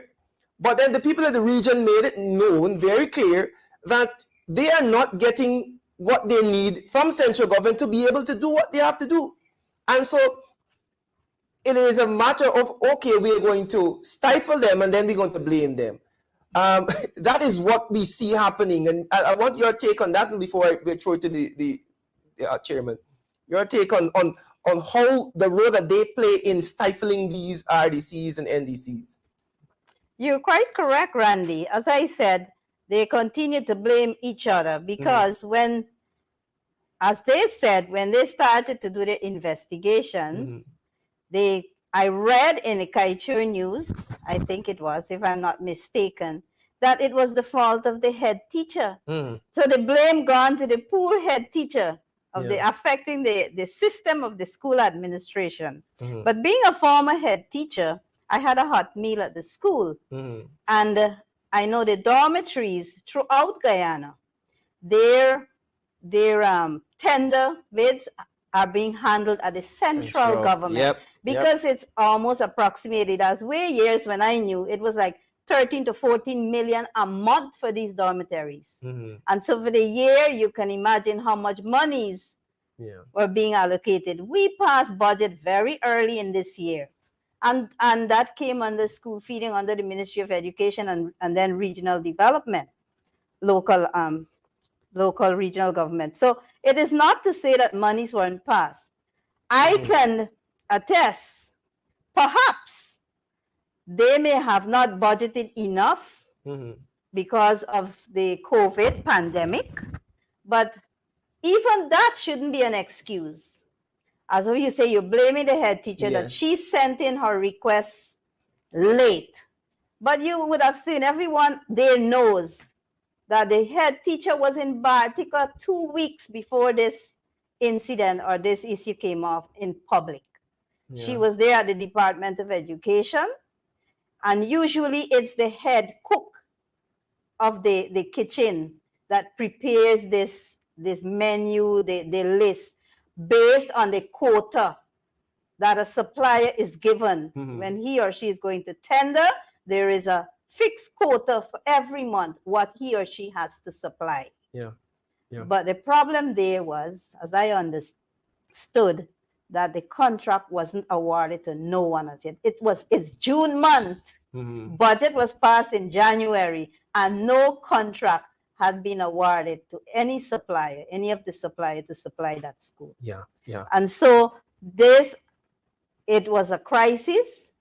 It has not been corrected because it is only then when it was highlighted that ATVs took supplies in the night to Warambadang Secondary School. Wow. Is that how we're going to treat our children? Only when they raise their voices, when somebody's courageous enough stands up to speak on behalf of them. After being so patient, after understanding that, okay, it's pandemic time, but we know too that we want the children back in school to get the education. And it is not the full enrollment that returned to the school. It was only grades 11 and 12, those who were preparing for the CSEC. Yeah. Because 7, 8, and 9 remained at home. However, recently I heard that they sent for them to get into the dormitories. So indeed, there is a crisis, like I said. Serious crisis. Serious crisis at the regional system, because the poor regional system now may have exhausted their ceiling for spending. And so where do we go when that happens? Do we stay there and allow the children to eat bare rice? That wasn't even shine rice. It wasn't even shine rice. It was not shine rice, because I love shine rice. I love shine rice with fried patwa or yara or whatever. That taste is very good. It's nutritious. But that rice, the children themselves, it's not shine rice, it's plain rice. Bare rice, that's what we would call. So, you know, that was very serious. That was a serious crisis. Chair, let's bring you back in here now. From the children in Region 7 eating bay rice to Region 9, we've heard lots of complaints from the St. Ignatius secondary there in Region 9 about the horrendous conditions of the school. And like the MP said, there's a blame game, right?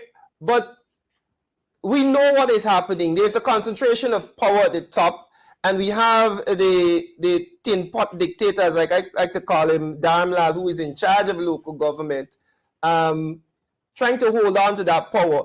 How do we tackle something like this, something like that? What are your thoughts on how we tackle that? Because we know these regional bodies are very, very important for governance.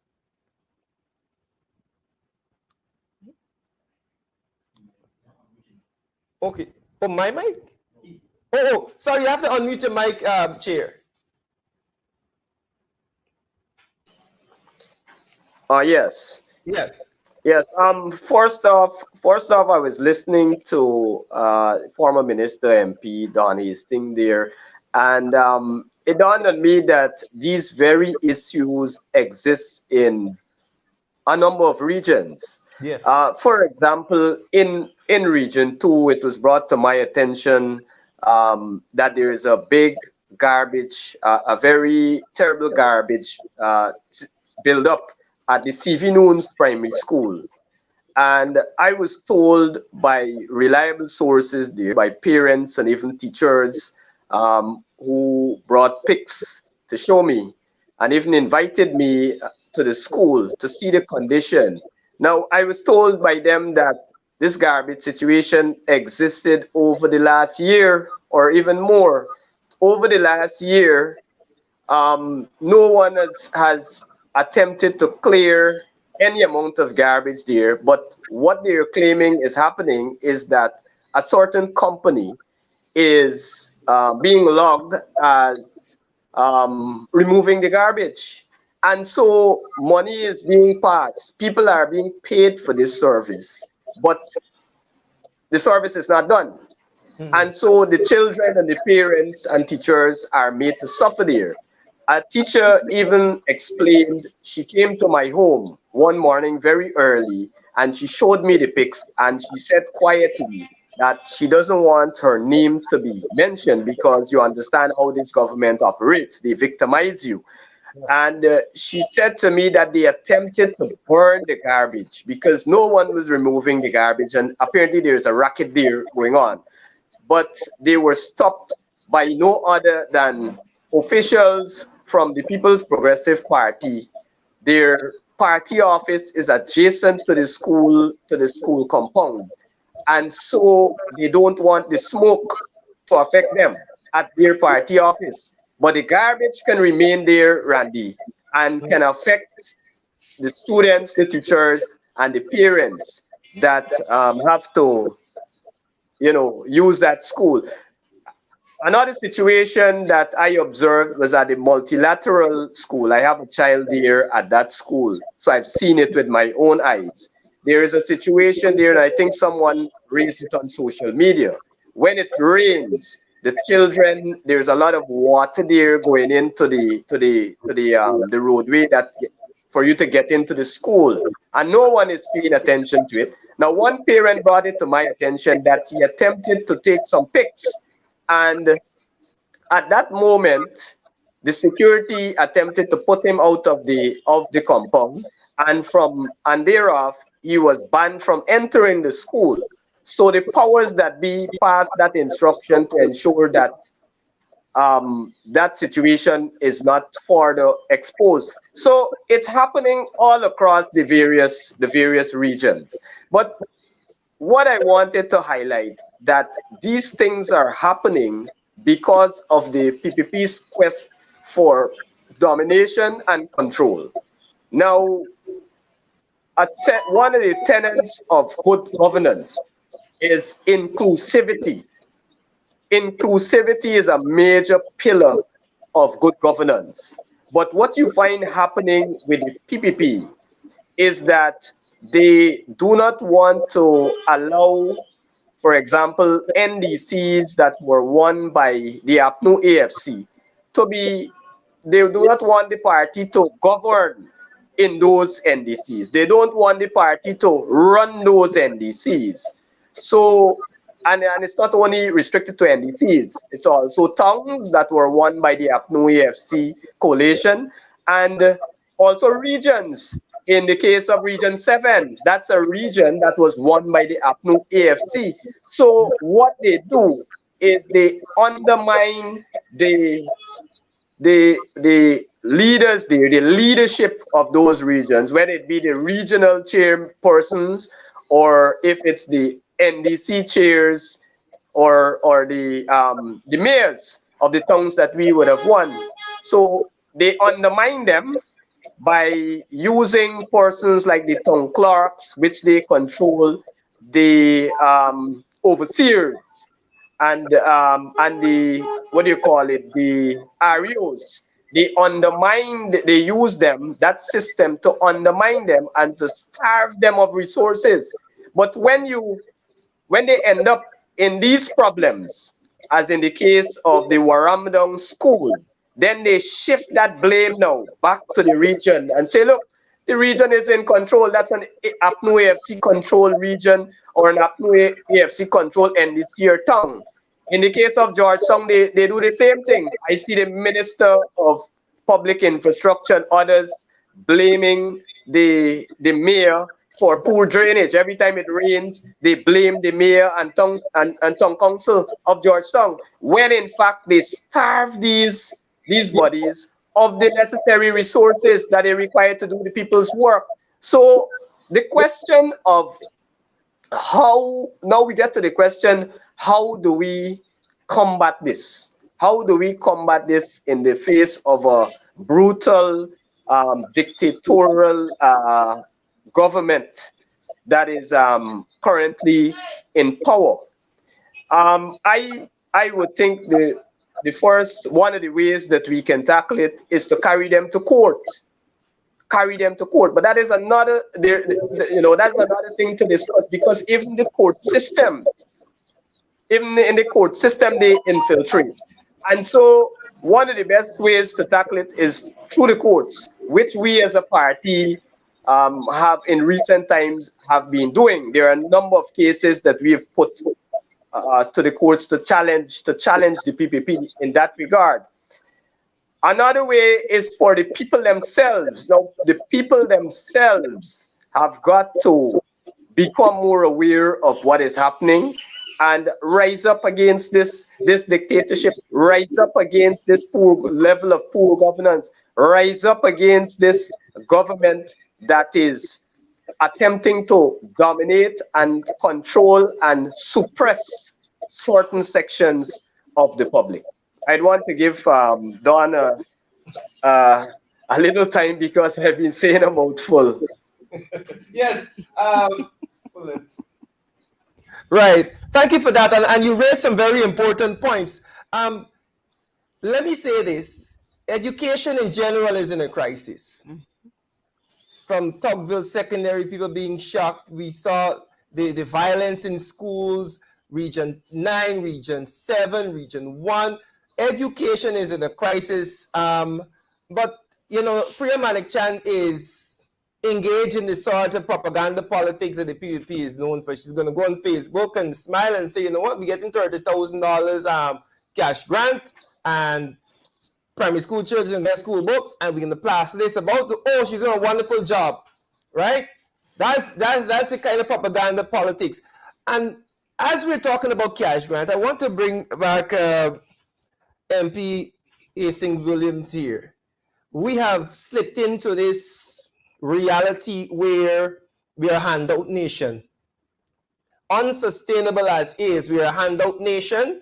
We get a 15,000 here, 20,000 here, and then when the group of people that we believe, you know, are for us, we give them 250,000. When we come back and we give a 19,000 here to these people, we go in a community and we carry some hampers, and this seems to be the band-aid approach that they've taken. How sustainable is such such initiatives?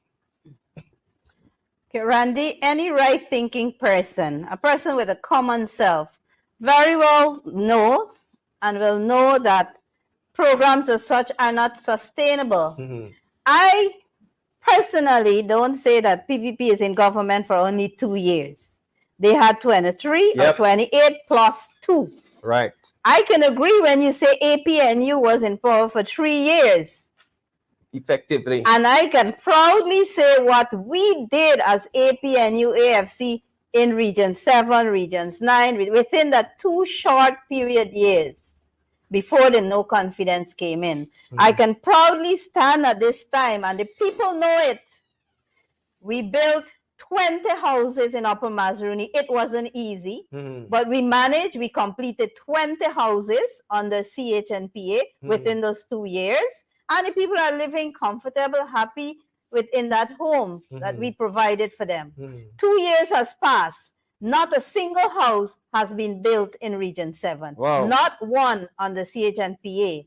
I heard the president went, I heard when he went to Bartica, he promised 500 homes. I always say Bartica is not Region 7.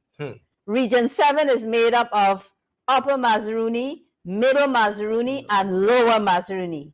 And Bartica is our administrative center. Kamarang is the administrative center for Upper Mazaruni. And we have Kurupung, Isano, and all these places in the Middle Mazaruni. It's a big region with a lot of resources, but which are not being trickled down. And as I talk a little about resources and what we did and what these people, the government of the day is saying that they are doing so much. And like you rightly said, they're just going in to hand out 25,000 here.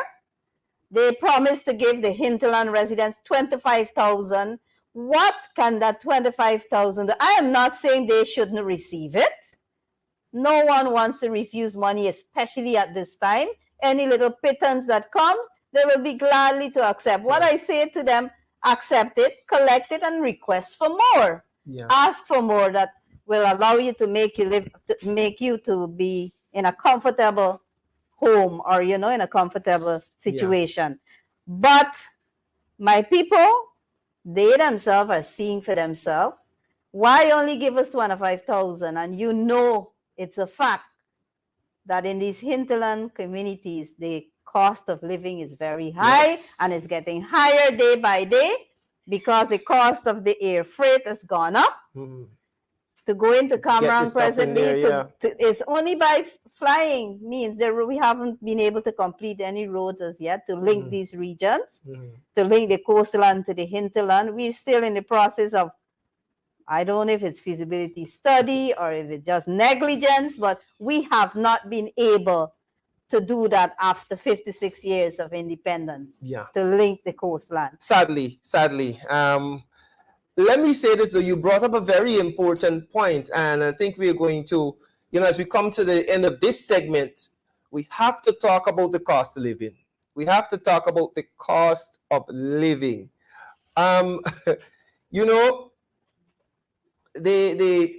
This idea that this PPP government is filled with these economic geniuses, apparently, the Ashley Singhs of the world and the Barjack Hughes of the world.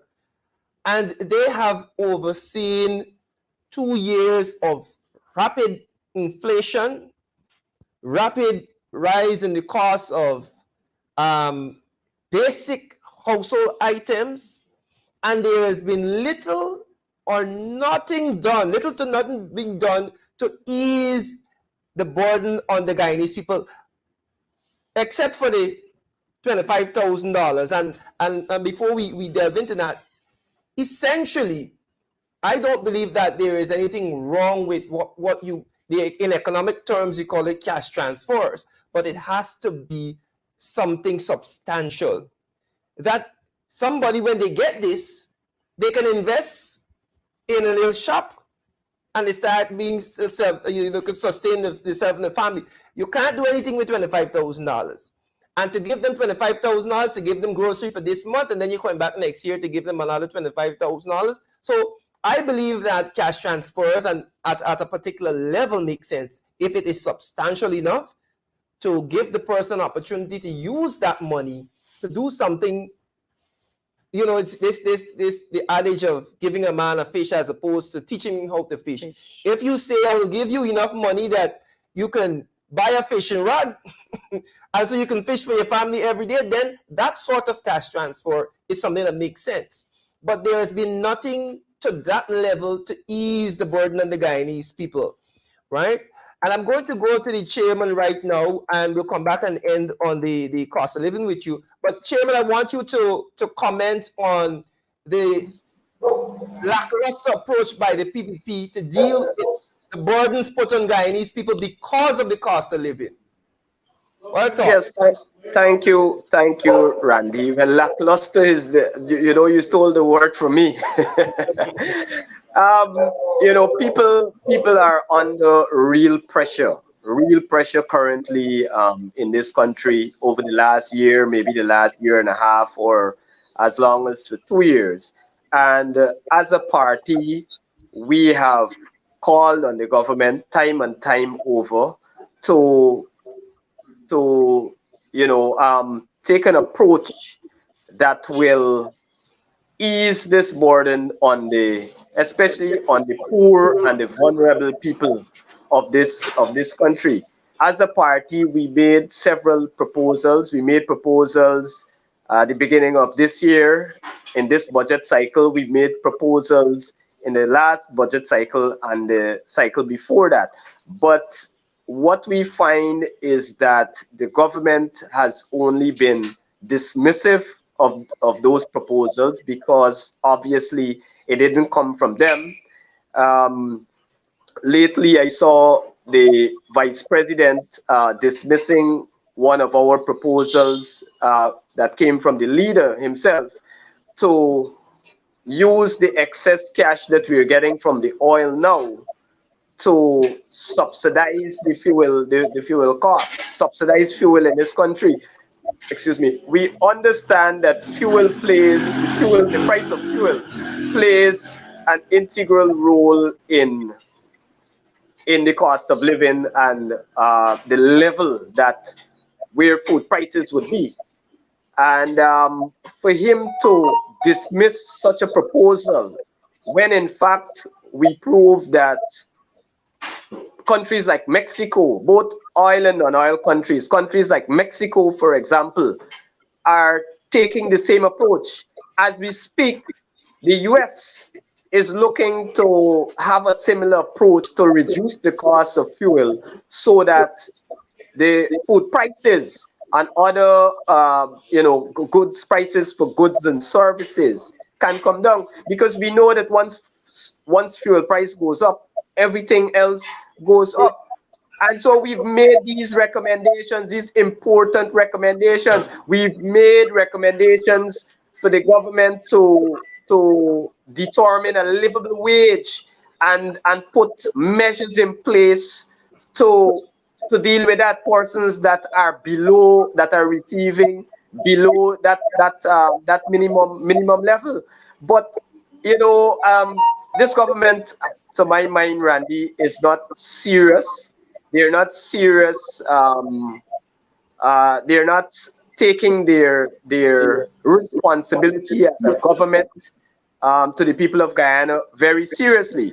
What I see is happening is that these guys are looking to enrich just a small fraction, their friends and their cronies.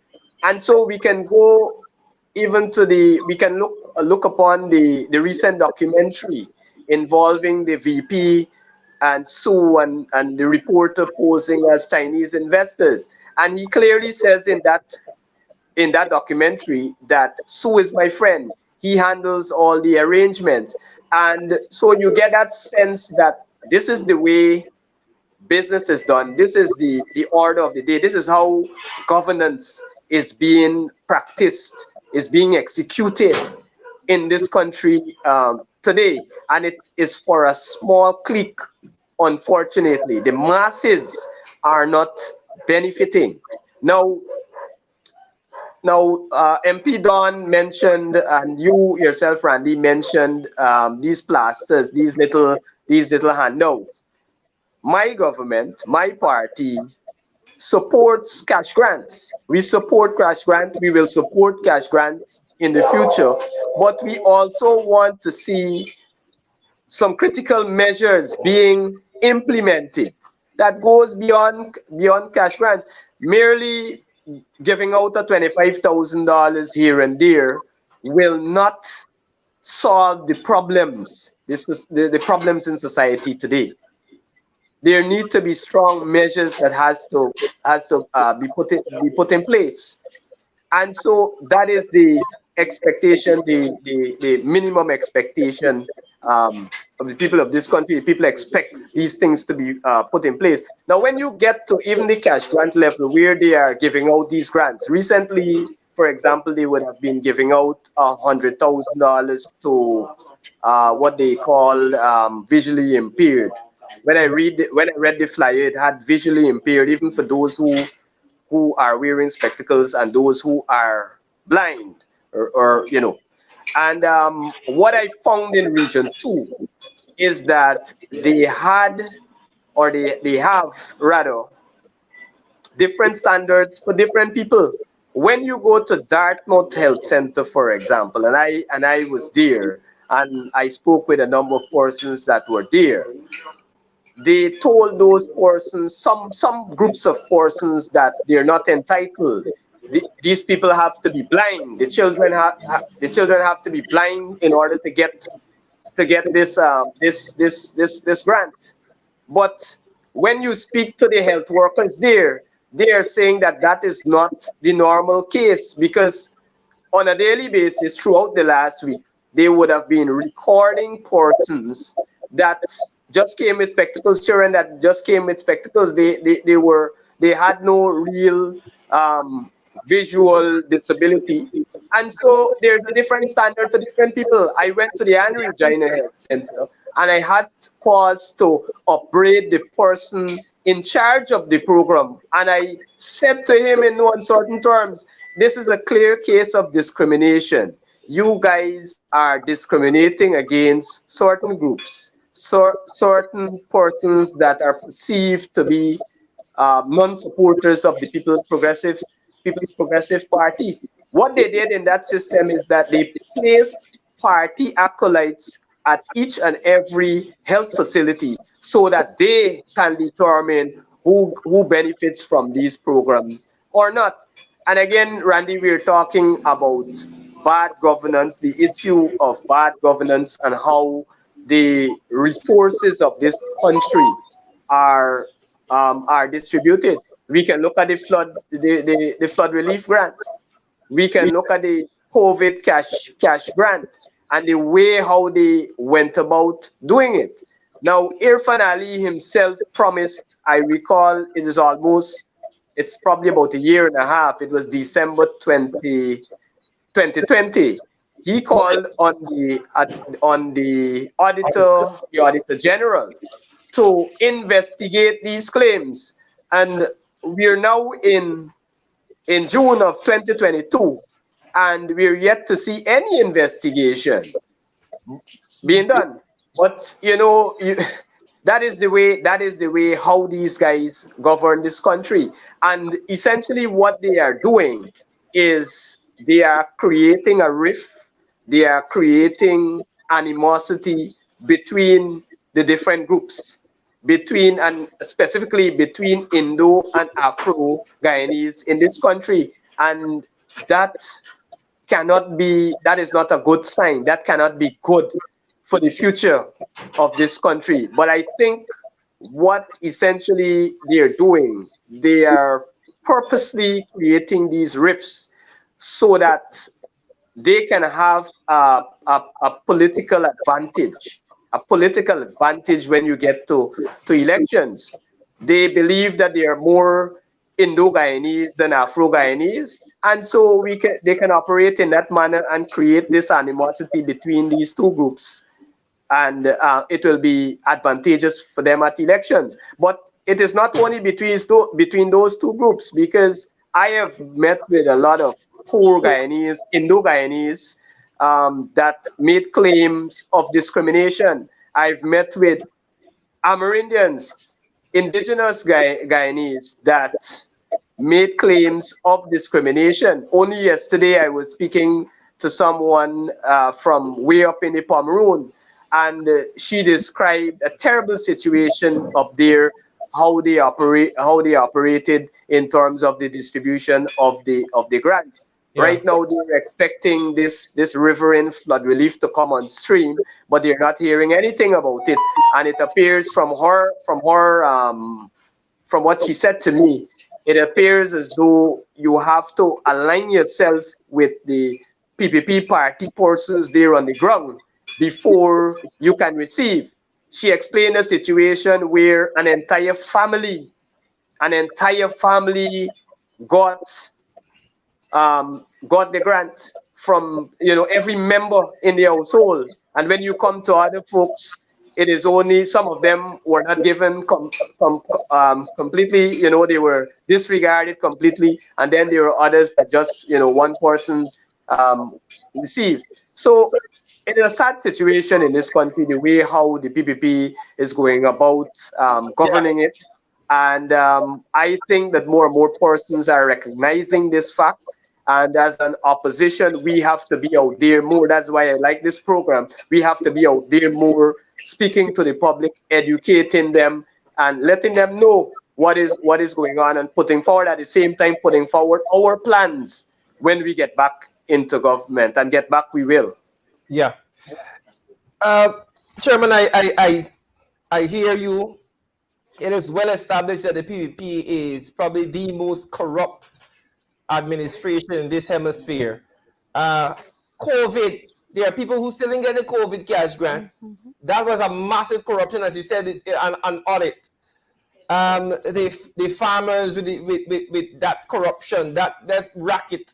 It's racket after racket after racket. And what they have done, MP Hastings, is that they have not put systems in place to monitor these cash grants, right?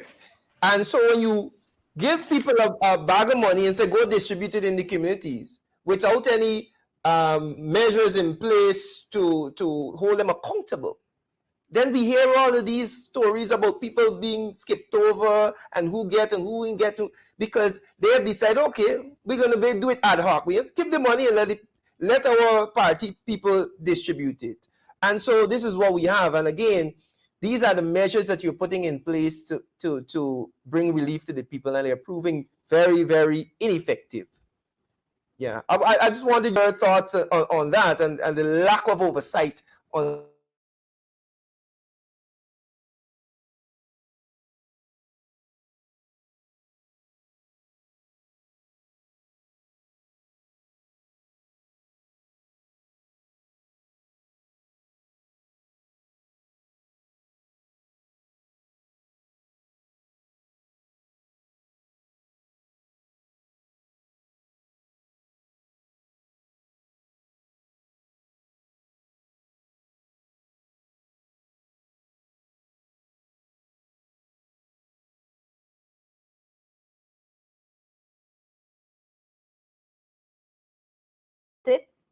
They never participated in, making the list, because usually what they would do, have a public meeting with the members of the communities, inform them about what is happening, about this cash grant that is going to come, and then they sit together as the village council and they come up with the list, inform the people who are on the list to be receiving this grant. But nothing of that sort came for one COVID relief grant and for the farmers grant.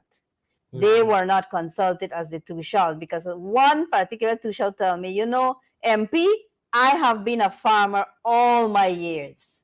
I have a big farm. And to his surprise, well, not really surprise, he said some young persons who don't even own a garden, who don't even have a farm, they receive 100,000, while those folks who do have a farm and have been farming all the years, they receive 50,000. So he wanted to know what was the criteria used.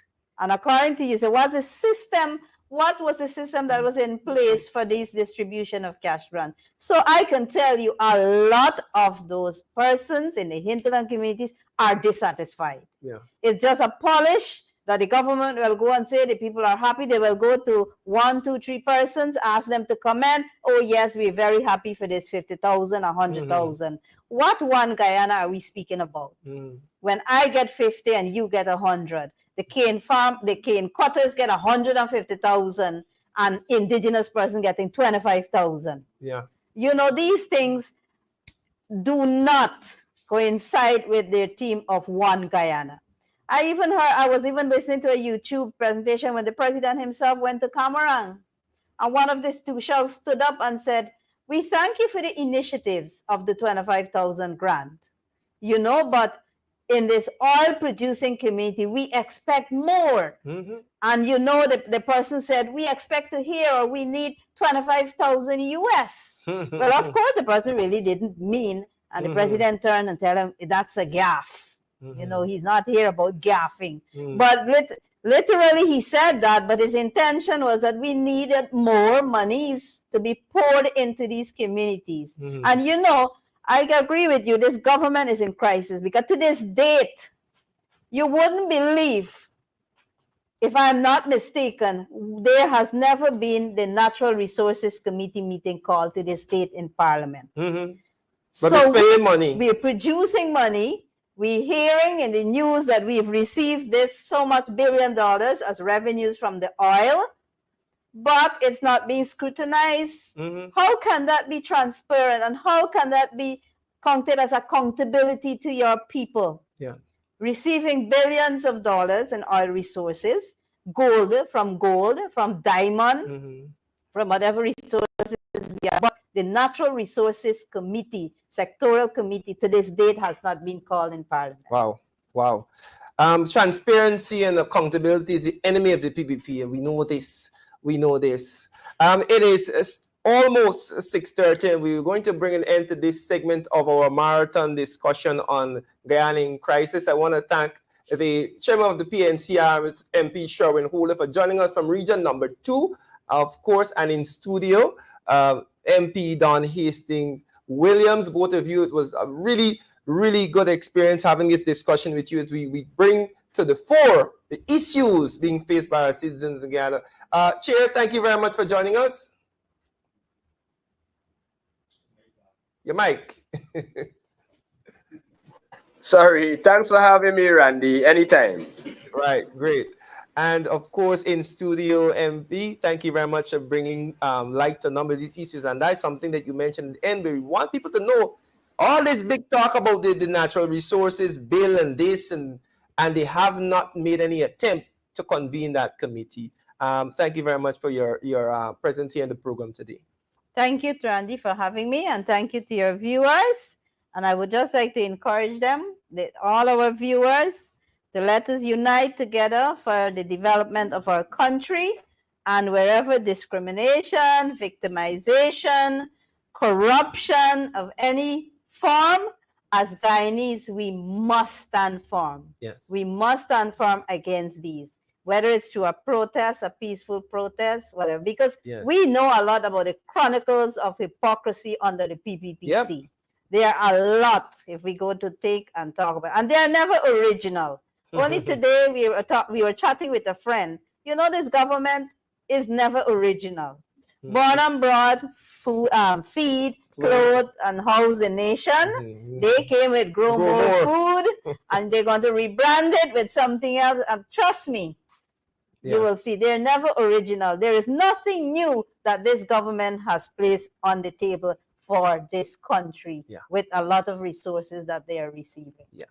thank track you record once of again. failure, as I like to say. Thank you very much. As we end this segment of the program, we want to say thank you very much for continuing to stay with us here on our marathon episode of Nation Watch, as we unbox and we unpack a whole host of issues. Folks, we're going to go into another video from the People's Parliament. We're going to go with City Councillor Fraser, and he is going to bring his presentation that he did last evening at People's Parliament. So we're going to go into that, and we're coming back, and we're going to be joined when we come back by the Vice Chair of Region number 4, Mr. Samuel Sandy. We'll have a discussion about what's happening there in Region number 4. But first, let's take Mr. Councillor Fraser out there at People's Parliament. Greetings, comrades. Like my colleague has already greeted you, in the name of our leader and party, I endorse that. He has also asked you to stand with us. I am convinced, after just over 1 year, you are convinced that this is the side you need to stand with and you need to be firm. I am convinced that you would have done your own check and made comparisons and decided that this is the only way you can go to save a nation, to save a people, and to bring back unity and love in societies. Comrades, I am going to merely hold on the area that I mostly au fait with, and that is the local government and the council. We are by number outnumbered any other political party, and I stay home as it relates to Georgetown City Council. But in my presentation, I will make sure that you understand that I speak to other council and other municipalities. Comrades, we are an elected body. We were elected by the people. It means that we have to be for the people. The people expect us to represent them. And that is why they asked us, and that is why they voted for us. The municipalities at those elections, they are two-tier. First past the post and proportional representation. At the end of it all, those councillors being elected by the people are sworn in, become councillors. You have a mayor, a deputy mayor, committee members. Based on the Constitution, the Local Government Act, and 2801, it tells us that we are the political leaders and the administration do the administrative work based on the directive they get from the decision-making body. Comrades, we are not favored by this government. I will take you back to post 2015, where we had an imposed tongue clerk. And I am saying to you because we had an interview. The interview was transparent. The person who was imposed on us was not even shortlisted. And that person was imposed on us. Like the imposed government, we are suffering at the council level with impositions, starting from the position of the tongue clerks. We had an interview that was conducted transparently with the local government representative, with the council's representative, and all the other stakeholders who were there to conduct those interviews. At the end of those interviews, we had a recommendation put, having gone through by the council, to the local government commission. To date, that recommendation is not looked at. And in what they did, they imposed the tongue clerk on us. And I know you hear me, because mainly the people in Georgetown should know this. We are suffering with imposition. We were imposed on by tongue clerks after tongue clerks. And while we make recommendations based on the Local Government Act to the Local Government Commission. The Local Government Commission review, study, debate, and on many occasions, and I would want to also say by custom and practice, return to us those recommendations that we make to them. In this case, that was not so. The persons recommended out of a transparent interview, we are in the courts right now for the court to make a decision. And instead of them giving us those persons who were interviewed and recommended, we were imposed by one tongue clerk after the other. None who fits the bill. None who has a legal certificate, which is one of the criteria of tongue clerk. And so, we at the council level, so often, we are told by the Local Government Commission who must be the officers that will represent and head departments. We are convinced what is happening here is that the Local Government Commission is now operating as the persons who control and dominate the council. We have had that situation in the past, post 2015. It has returned. The local government was there all the time and was not peopled. We peopled the local government elections. Now it is peopled. The minister don't have the kind of authority he had before, so they use the persons they have in the local government system to impose upon the council at their own will.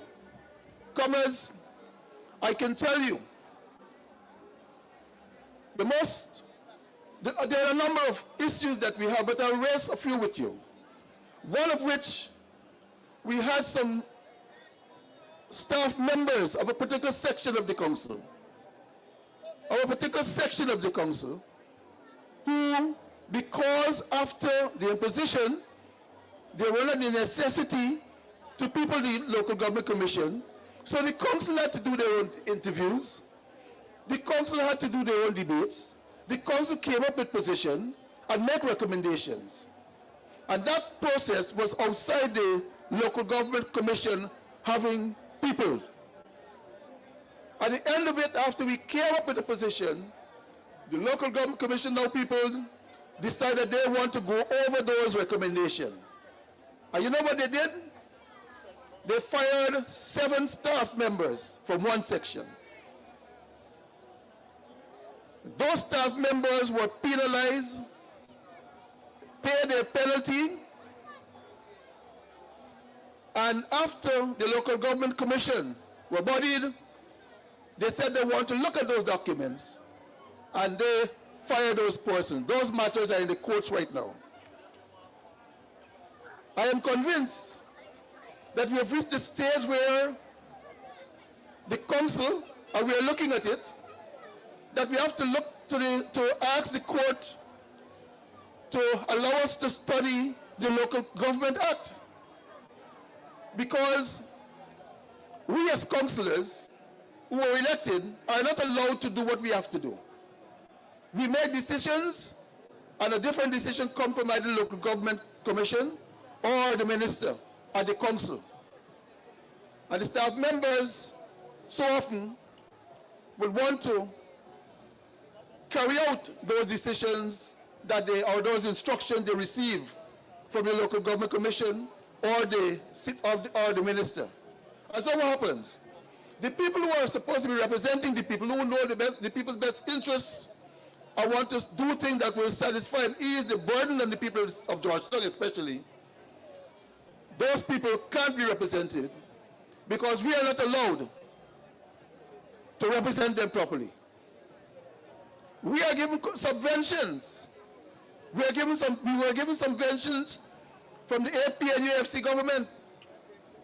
And we will tell them what is best for us to do with those subventions. Post 2015, we were told by the minister what to do with subvention and disregard the urgency we might have. Again, during this period, we are told what to do with subvention. The subventions are reduced, and we can do nothing else. In some cases, the procurement are done not by the council. The goods are delivered to the council, but the procurement are not done by the council in some cases.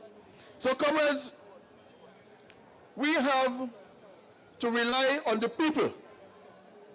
And the people who represent us, and I would want to say we are your servant, we will want to ask you, like my colleague, to stand with us. We will have to ask you to stand with us. And I'll tell you something, no government goes out of office without making mistakes. We might have made mistakes. And I know we apologize to those who presume that we made mistakes in certain areas and identify. You know, but I'll tell you, what is happening now is that you don't have a choice. You don't have a choice, comrades. There's only one way. So often I'm seeing on Facebook, Guyana for sale. But the citizenry don't know the price. Guyana for sale, but the citizenry don't know the price. So how could Guyana be ours? Could Guyana be ours? Part of the presentation there by City Councillor Gregory Fraser out of the People's Parliament last evening. For those persons who missed it, we want to ensure that you get an idea of what was happening out there and hear the presentations of those persons out there. MPs, and of course, we had a city councillor there giving his thoughts. And I like what he said. What is the price? We don't know the price. You know, we don't know the price. How much are these fellas making selling out Guyana? Let me say this before we move on, folks. Part of that documentary by Vice, when we saw some of the hidden camera footage, we saw Sue bringing a pile, right?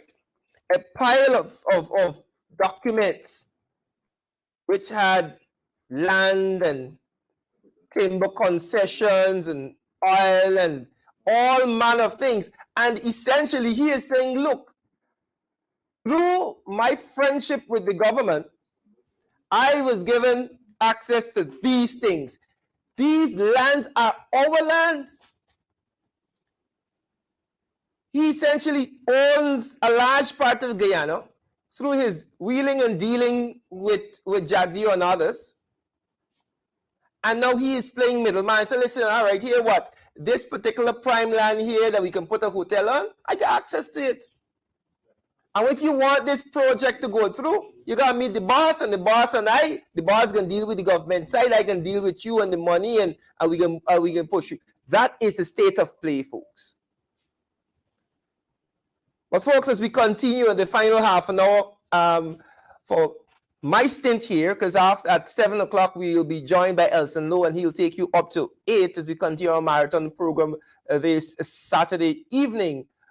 For our final segment, we'll be joined by the regional vice chair, region number 4, Demerara Mahaica, Mr. Samuel Sandy, and we will be discussing some issues in the news or coming out of region number 4.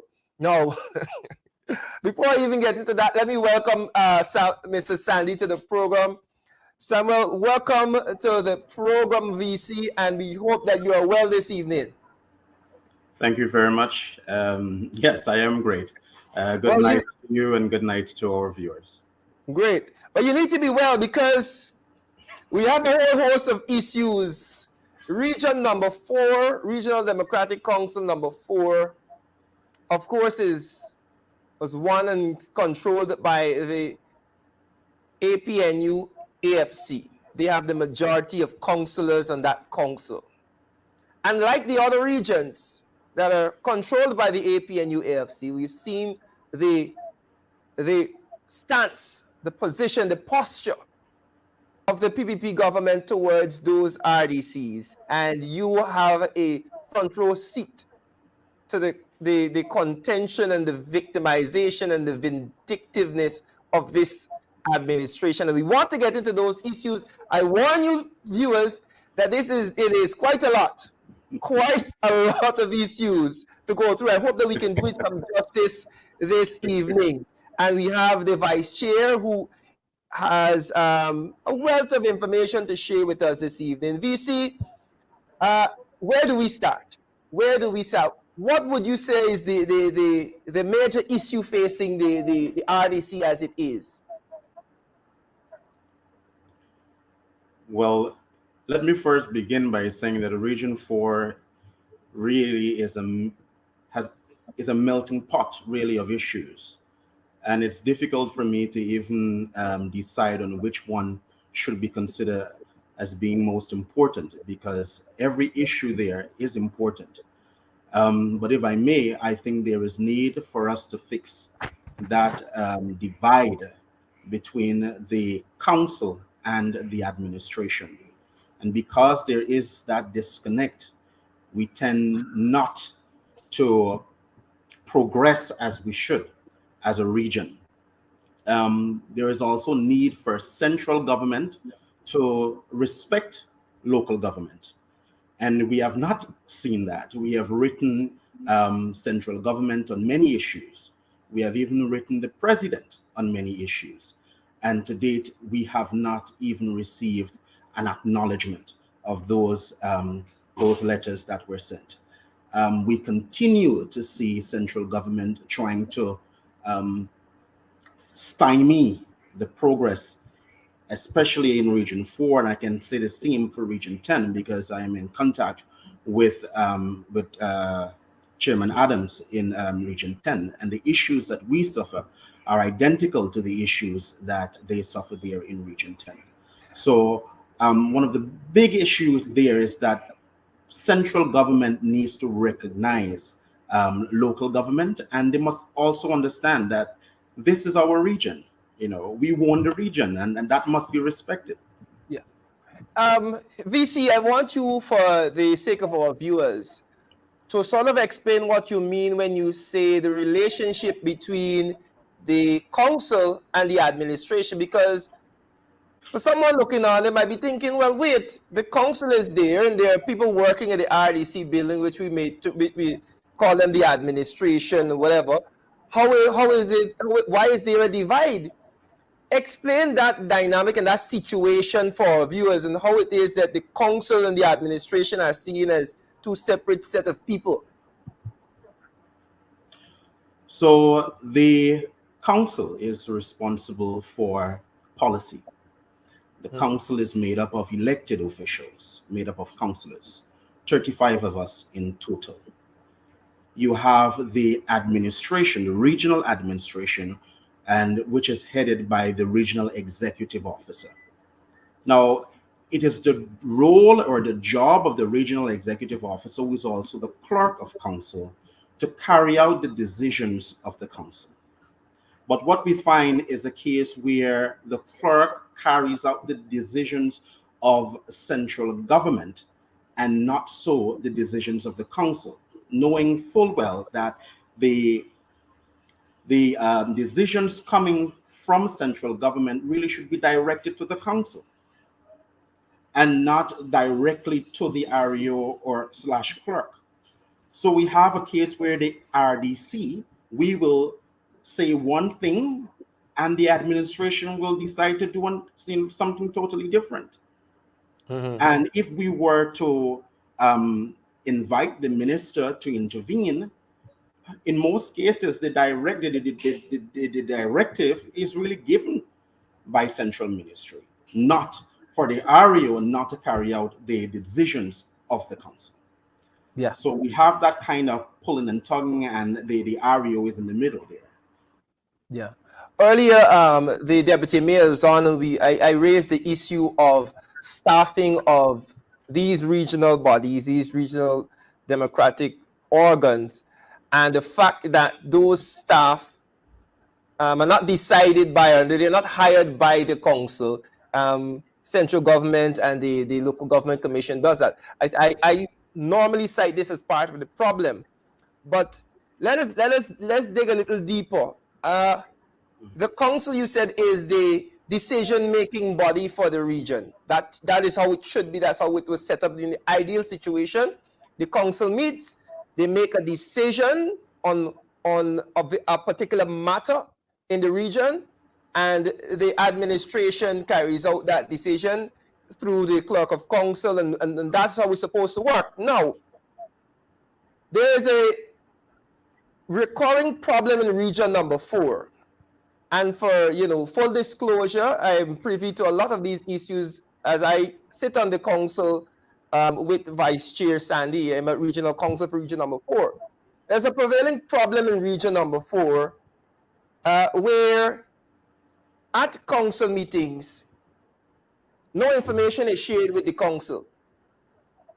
An entire month would pass, and the clerk of council would come and say there are no correspondence. So the council essentially is being starved of that information as to what is happening at the administrative level.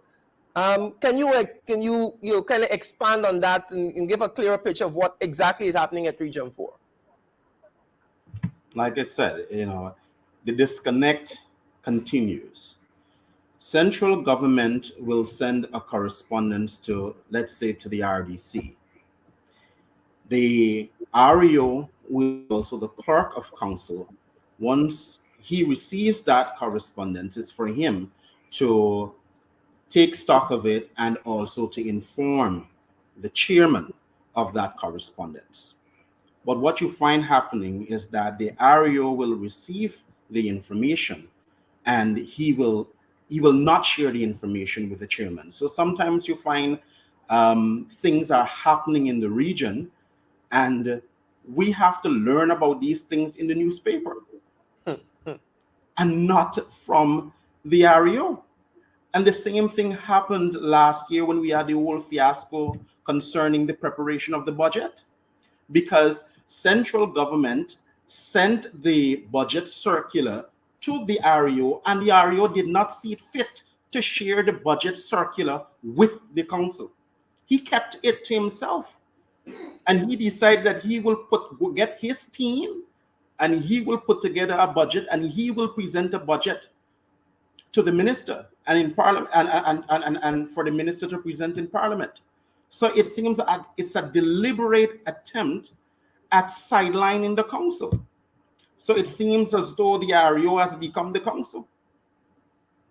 Yeah, definitely. But VC, there are programs like education and health, and these programs that that come together, and you put them together, you have the, all of the functions of the region, whether it be health, security, agriculture, drainage, local government, all of these things come under the regional administration.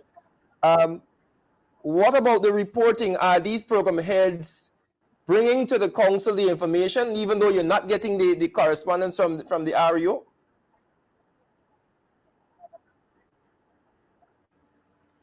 I can say during the period we had Ms. Lucas as the REO, I can say that at every meeting, every program head was present, every department head was present.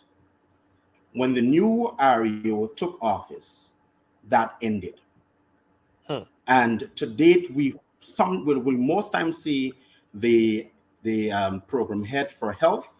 We'll find the program head for public works, and we'll find the program head for education. But when it comes to the department heads, the PAS, finance, and others, during the time when Ms. Lucas was REO, they would normally attend the meetings. So when councillors have questions, and so if they want to query any of the reports, they are there to actually provide guidance. Now, during that time also, we had the regional admin committee meeting. And at that meeting, every program head had to report on that program. The department heads also had to report on what was happening within the department. Now, when the new REO took over, that was the end of it. That was the end of the RAC meetings. So since then, we have not received not even one report from any of the departments, not even one report. So education doesn't submit a report. Public Works doesn't submit a report. The report is submitted to the REO. The REO should be submitting a copy of the report to the chairman. Instead, he would only provide reports to Central Ministry and not the council. Yeah. And I challenge you to ask any councillor of Region 4 about what is happening in Region 4, and he or she might find it difficult to answer any of your questions. Yeah. It seems as though they are behaving as if the council doesn't exist, and this circumventing of the council must be cause of concern. But let us go to the level of the NDCs. Now, I would have brought up this idea, this One Guyana idea, and I know recently they had a cleanup campaign and a cleanup drive. I want you, VC, to go into that, because there were allegations, and I want you to let us know if these are true, because there are people out there who might be saying, well, we hear it from somebody and it might not be true. But as the vice chair of the region, you would know exactly what happened. And there were allegations of some NDCs being skipped over and neglected. And if you can share the information in terms of those NDCs, let us know what happened with that cleanup campaign and the drive. You talked about One Guyana. And I believe in the true One Guyana. But the One Guyana being peddled by the PPP, I honestly believe is not One Guyana. Now, the government decided that it will do a countrywide cleanup. And they decided that they will give every NDC a grant of $4 million. Now, mind you, let us start with East Coast. Industry Plaisance, an NDC that is controlled by the APNU AFC.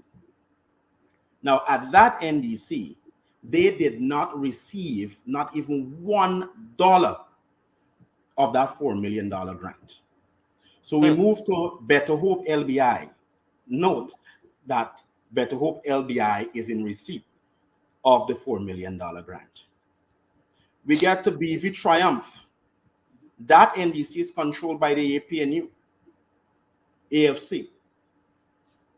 And that NDC did not receive not even $1 from the $4 million grant. We go to Monrepo La Reconnaissance.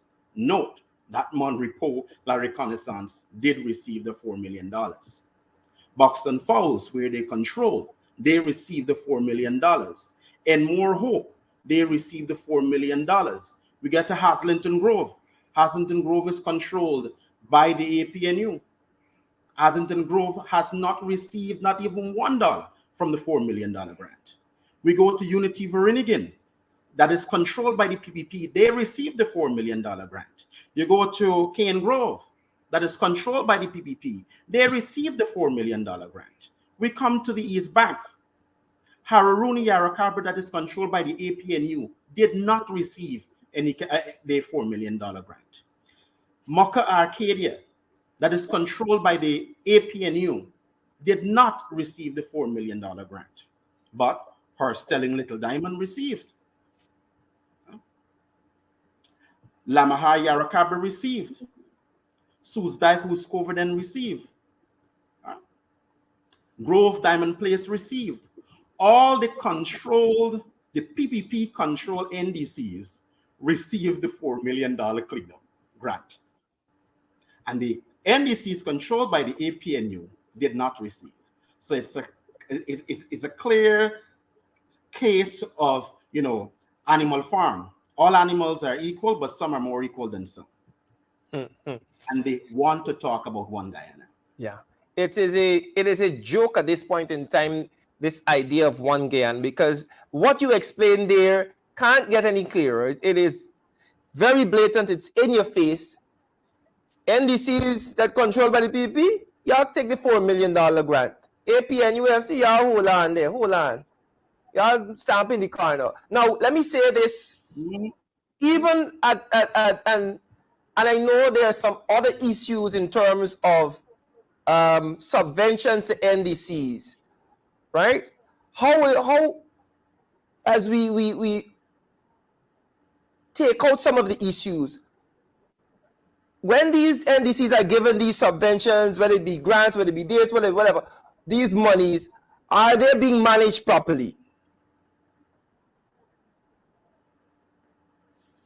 Well, when it comes to the subvention, I can, NDCs would normally need to submit a budget, and that budget has to be approved in order for them to be given the subvention, because the subvention is coming directly from the government. So they need to give account for the subvention. What we had during our period in government, the subvention was spent by the NDC. The NDC decides on what programs they want to use the subvention money. But what we find now is that, and let me make it clear, the subvention is only $5 million per NDC. And what the current government did was to divide the subvention. So the Ministry of Local Government decides how 2.5 million of that $5 million will be spent. Last year, they used the money to buy pressure run and lights, and that in itself, you need a special program, because most of the contractors who did the procurement for the lights, the contractors who did the delivery, and the contractors who did the installation, most of them, the businesses were registered a month and sometimes a week or two before the contract was even awarded. And the contract did not even go to open tender. It was a friends and family thing. So half of the $5 million, the government decided how it was spent. And you have some NDCs until day like today have not received those lights. And some of them who receive pressure run, they still cannot give account as to the amount of pressure run they receive. So we have a case where we are giving, the government is giving the NDCs the $5 million, but they're telling the NDCs how to spend half of the $5 million. Oh. And they are also deciding who should be the contractor or the service provider to spend the half of the subvention money. So that's the dilemma we have. Yeah. VC, we are running out of time. The issues and the problems at region number 4 brought on by the approach of this government is there are many problems, and I know we might need some more time to deal with that. And we're running out of my allocated time on the program. But I want to say thank you very much for continuing the fight at region number 4 and coming this evening to shed some light. It's very, very telling, very, very important information shared there. There are some other issues that we will have to highlight in another program because we're running out of time. But I'll allow you 30 seconds to wrap up, and as we, can suggest how you plan on dealing with this at the region. Well, I know the viewers, most of you know about Insight on 4, which is our Facebook page. But the deputy regional executive officer decided that he will hijack that page from the RDC. And it has been months, and he hasn't returned the login credentials to the person who was managing that account. So that is why you haven't really been seeing anything coming out from Region 4. But what I would want to say to everyone is that we need to work as a collective. Your elected officials can do only so much. But then again, I'm happy that you have this program where we can provide the public with information as to what is happening at the region. Because I know there are many expectations out there, but we can only deal with what is reality. And I hope that we'll have a chance to really revisit some of these issues. And I hope by that time, by us highlighting the issues here, that the government will do better. Right. Thank you very much. Expose, oppose, depose. That's what we're trying to do. VC Sandy, thank you very much for joining us on our marathon program this evening. Do enjoy the rest of your evening, and we continue to keep our eyes on what is happening there in region number 4. You also. Thank you very much. Great. Folks, we have really, time has, it's flown by. We've been on since 4 on this part of the program, and I will take my leave in just a few, and we'll make way for Mr. Elson Lowe, who will take you up to 8 o'clock. Of course, ensuring that you stay and you continue to share the live stream. We know it's a marathon program. That's what it is. I tell you, we had some Red Bull in the studio, so we go in. I will take my leave in just a few, but before I go, we will bring you a video of Miss MP Tabitha Haley Sarabu Sarabu Haley. I guess don't mix it up. Sarabu Haley on the picket line on the Wednesday the 22nd.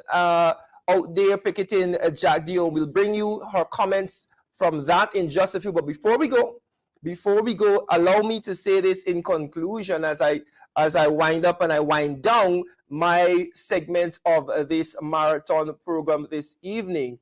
Let me say this, that the PPP seemed to be very concerned with the word democracy during the elections. But we need to ask ourselves, what exactly is democracy and what it means to us? Doesn't democracy include transparency? Doesn't democracy include accountability, inclusion, decentralization? All these things are missing from this pseudo-democracy that the PPP is trying to paint. Let us ask ourselves, are we really living in a democracy if there is no transparency, no accountability, no inclusion, and no decentralization of power? Are you able to govern yourselves at the local level? Do you really have democracy? And that's the question I leave you with. That is the question that I will leave you. And you need to ask yourselves and ask your friends and family, are we really living in a democracy? And with that, I leave you and I bid you farewell, and I hand you over to Elson Lowe. After the video, Elson will join you and continue the program. My name is Randolph Critchlow. As I always say, folks, Let's continue to work together for national development. Do enjoy the rest of your evening and stay tuned as we continue our marathon program here on APN UFC TV, Nation Watch all night. Do enjoy the rest of your evening, folks. Investigate and change them. MP Tabitha Sarbo-Haley is here as well. She's not only an MP, she's also a political scientist as well. Now, MP Sarbo-Haley, a lot of persons are saying if the president of this country does not ask or instruct Jack Deo to resign, that it will be bad for business in Guyana. Investors will not trust coming here to do legitimate business under an illegitimate government and a corrupt vice president. What are your thoughts about that? Well, there's a couple of things. First of all, it was coincidental, but yesterday I read on the news that the Malawian president actually sent his vice president packing for allegations of corruption. Wow. On June 22nd, 2022. So this is something that in other countries, when it's recognized as allegations, he wasn't found guilty as yet, but it's just been alleged that something has happened at Antwerp, and the president took action because we recognize, and he recognized then, that any allegation may have some root, but it would look bad on the country if he doesn't look as if he is dealing with corrupt action in a proper manner. And so with the what is happening here in Guyana, and the illegitimate president, as I call him, Irfaan Ali, making decisions not to even look into the allegations that have been made by the vice news, I think it's bad for business, it's bad for good governance, it's bad for people who, and the country who is trying to suggest that we're not corrupt and we're anti-corruption, not to deal with this thing in a proper manner. Now, in terms of investors and business, it goes twofold. There will be those investors who would not want to come and invest because of the type of corruption that they see happening in Guyana and the fact that it may go all the way up to the VP. But outside of that, there will be other people who like the fact that there's corruption and will use it to their own benefit and come and show and have business in Guyana, knowing that all they need to do is pay somebody to get the business done. So there are two folds to it. And do we want to be a country who is governed by corruption, whose businesses are set up by corrupt means, whose businesses are based on people who want to pay bribes to have businesses in Guyana? Do we want to go down that road? And I think if we do want to go down that road, then we're heading to a failed state. And I don't think that is where Guyanese want us to go, especially where we are now with oil money and oil resources and so. And we have the right and the ability now to have a country that is so first world, if it is that we do the right things and we act the right way. Now, I mentioned this yesterday, and I want to reiterate it again today. The Guyana has signed on to the UN Treaty of Anti-Corruption. That is the only legally binding treaty that the UN has. It's legally binding. And it expects that countries who have signed on to that particular treaty to do certain things and to respond to allegations of corruption in a certain way. But what did we see once they got into government? One, they disbanded SARA completely, the State Asset Recovery Agency. Yes. Then they have the Public Procurement Commission that they're refusing to actually install. They have the names. The names were agreed to by all members of parliament, but yet still they have not yet been installed by the president. Why is that so? Because somebody is doing their own thing where contracts are concerned and don't want the oversight. The vice president is there sitting at his press conference talking about the Integrity Commission. The Integrity Commission has no teeth. The Integrity Commission has no teeth. They don't have the ability to do what they need to do if there's actually allegations of corruption. And so holding on past the Integrity Commission means nothing in this respect. And so what we will call for, one, is that the Public Procurement Commission be installed and that Irfaan Ali do the right thing and send Jack Deo packing and have a proper independent investigation into this matter. That's a whole lot of information that you've given us. Sound information, intelligent information, because what we have seen here, I think also when the president was asked about this whole matter about the Vice News, he was like in support of Mr. Jack Deo doing what he did and say that Jack Deo will not go anywhere. In my paraphrasing. But it's still the president is condoning this thing. Saying that the president doesn't want Jack Deo to go anywhere. What other pressure to bear to force the government to turn the right way and to do the honorable thing. But I think, as you rightfully said, pressure. They will not do the right thing on their own because that is not how they're wired. I think they're wired to do exactly what they're doing, and everybody knows what Jagdeo does. I don't think the name Sue is news to the PPP. I think they know who he is, and they know what he does, and they know what he's about. And the people have to decide whether or not they're going to allow the country to go down this path. It is up to the people. The people have the power. People are the majority. The government isn't. But if the people decide to sit down and allow this to pass, then we're basically saying that it's okay for Jagdeo to be corrupt. It's okay for the government to be run in this particular manner, and that we will just continue in this particular way. And I don't think that is the way we want to go, and that the people should expect anything better of the PPP unless they stand up and say enough is enough. So it is up to the people.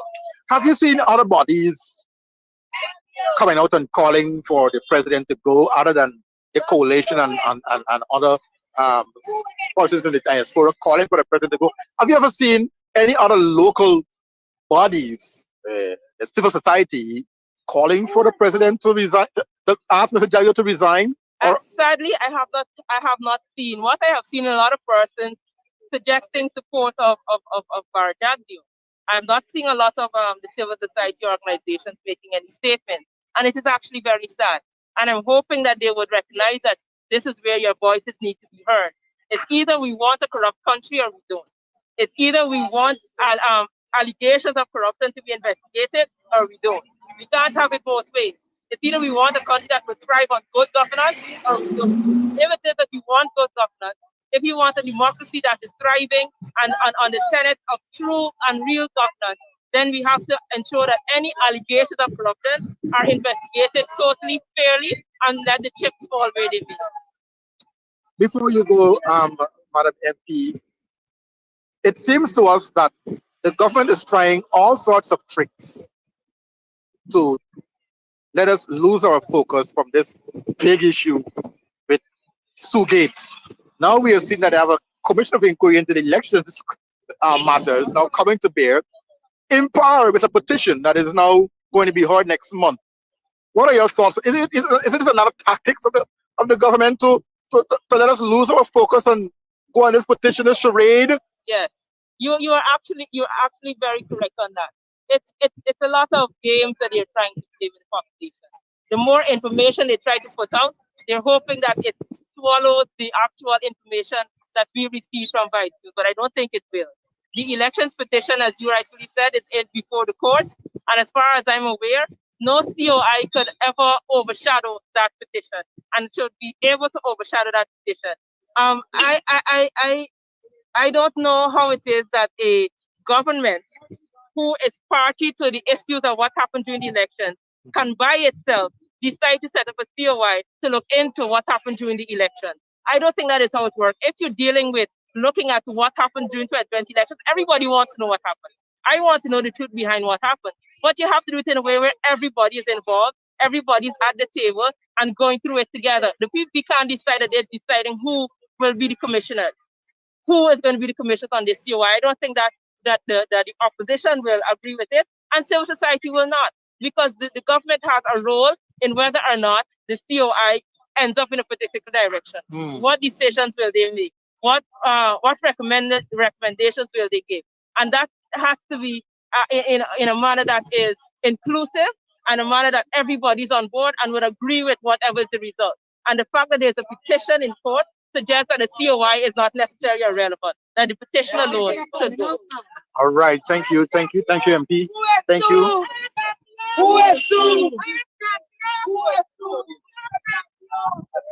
And that's the protesters there. They're 1 hour protest every day. The protest will happen here every day for 1 hour. And we invite you to come out.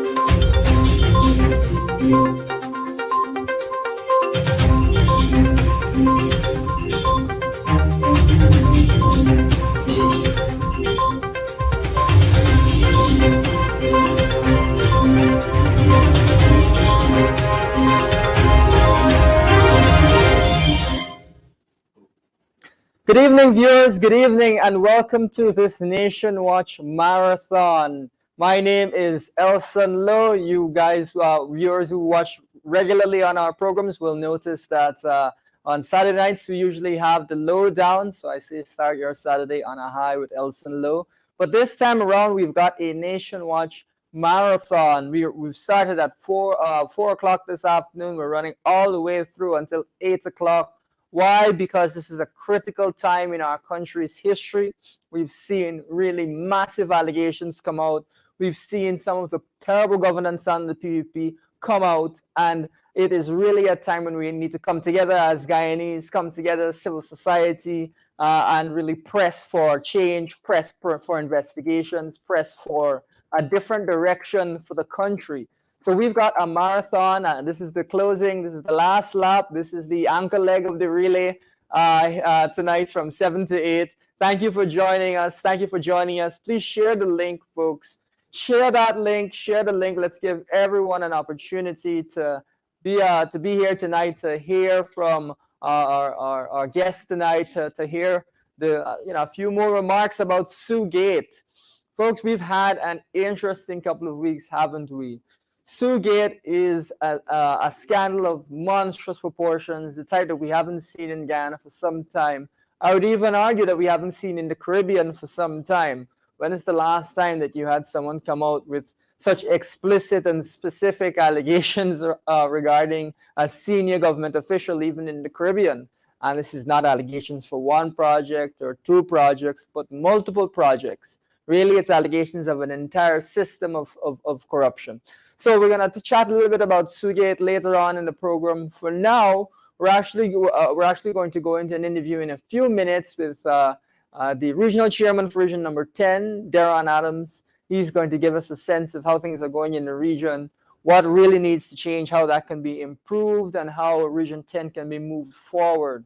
We know that that is a region with great natural resources, great people, lots of tourism potential, a really nice part of Guyana. So we're going to chat for a bit with him about that. Then we'll close off with some more of the details on Sugate. I'll try to give you viewers in the last part of the show an understanding of how these types of middlemen exercises actually take place, how this system works, and why there's so many things that we have to be worried about hearing what's going on with Sugate. That's why we're calling for an investigation to find out the truth, because it is deeply, deeply alarming. Viewers, share the link, share the link.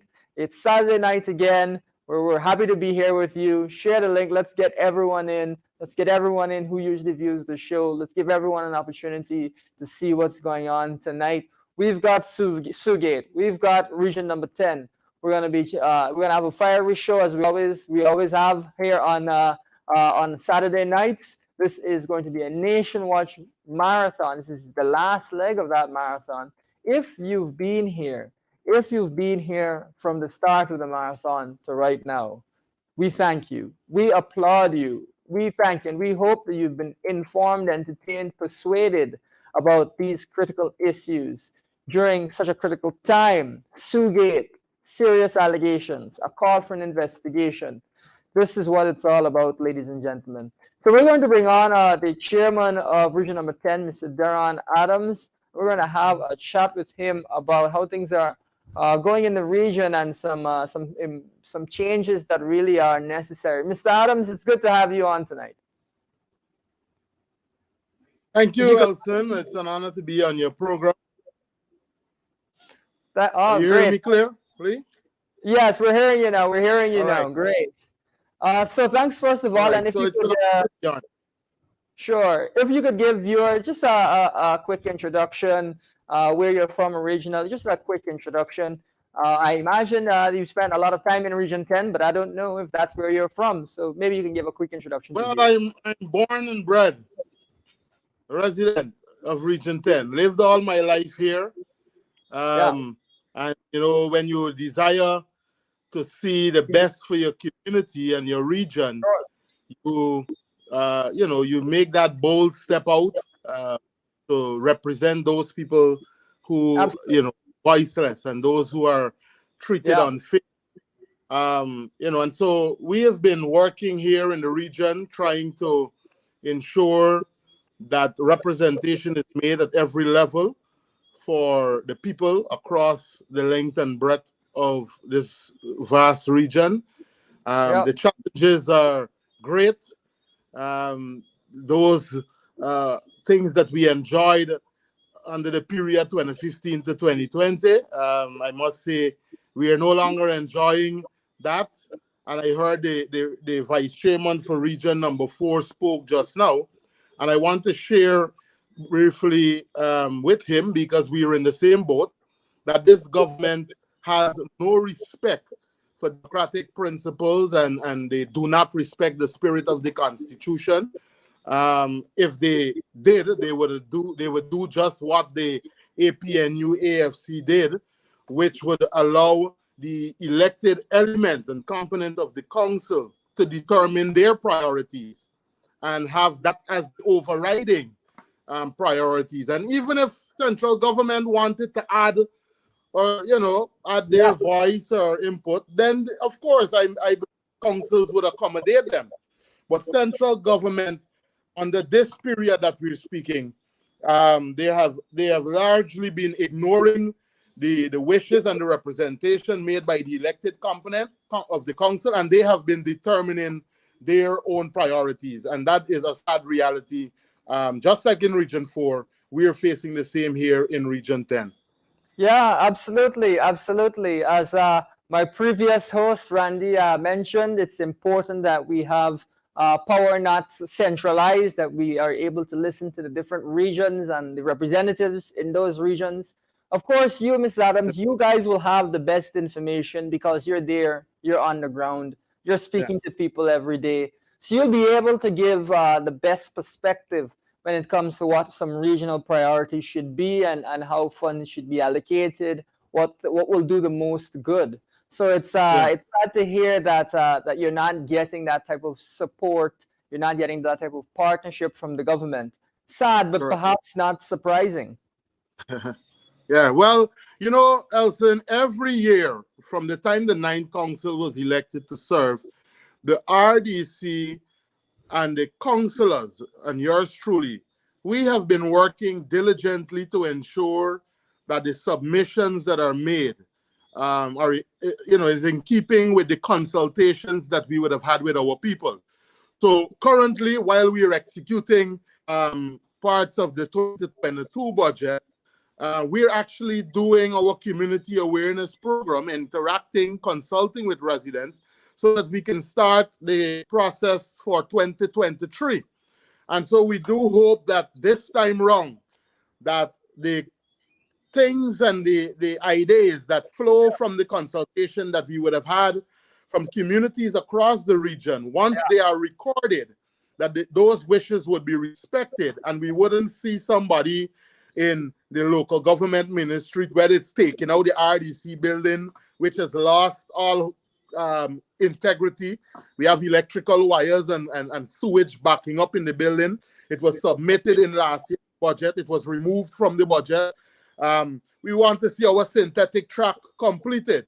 We want to see businesses, the Linden Enterprise Network, and I will speak of that shortly.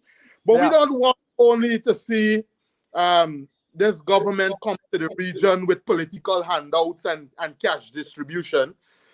Those things, I mind you, it's well documented, and we have documented the many persons in the region who have not benefited from it because it was friends, families, and cronies siphoning off the monies. And of course, you would have seen the audits that came out that showed that there was mismanagement. So it is well documented. And I want to say to the people of Region 10 and by Guyana on a whole, that it is unsustainable. So do not be fooled by these cash grants and these hampers. I say to you, take it, yes. But understand that those things are unsustainable, and it cannot be passed on to the next generation. Contrast that with how the coalition empowered our people. They created jobs. They ensured that there was decentralized services. They ensured that organizations such as the Linden Enterprise Network, that 150 million was injected to support small business. So I need to make it clear to the viewership that the current administration political system of giving people handouts cannot be described as empowerment. Because it doesn't empower our people, right? The beneficiaries, it doesn't empower them with the skills they need. They will not be able to sustain themselves and their family. In fact, it robs our people, especially our youth, of the necessary aspirations to learn value addition skills, etc., that would last for a lifetime. That is what we want in this region. That is what we want for the entire country. We want programs that can be passed on to the new generation of young people. And that is what the coalition offered. This culture of handouts condemns our people, Elson, to a process of perpetual or permanent dependency on government. And it practically places them in a place where, you know, they will not come out of poverty.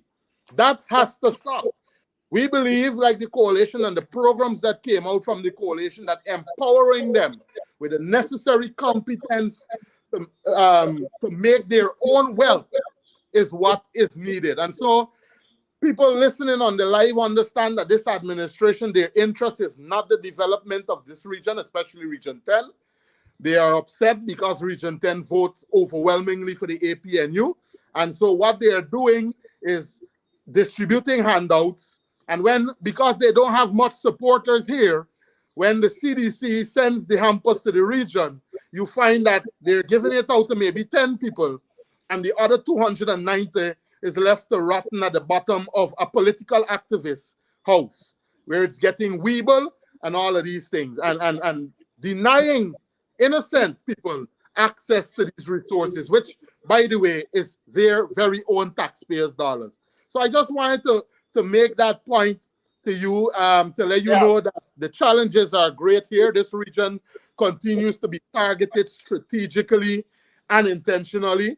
The Minister of Labor was upset that he visited the region and he was boasting of 184 people being employed. And I said to him that I'm not impressed, because you would have fired people from their permanent jobs, those who are working at the St. John's Ambulance Brigade, taking home $45 million yearly. You fire those from the National Data Management Agency. When you combine their salary over a 5-year period, is $96 million taken out from the region. You fire persons from the Linden Enterprise Network.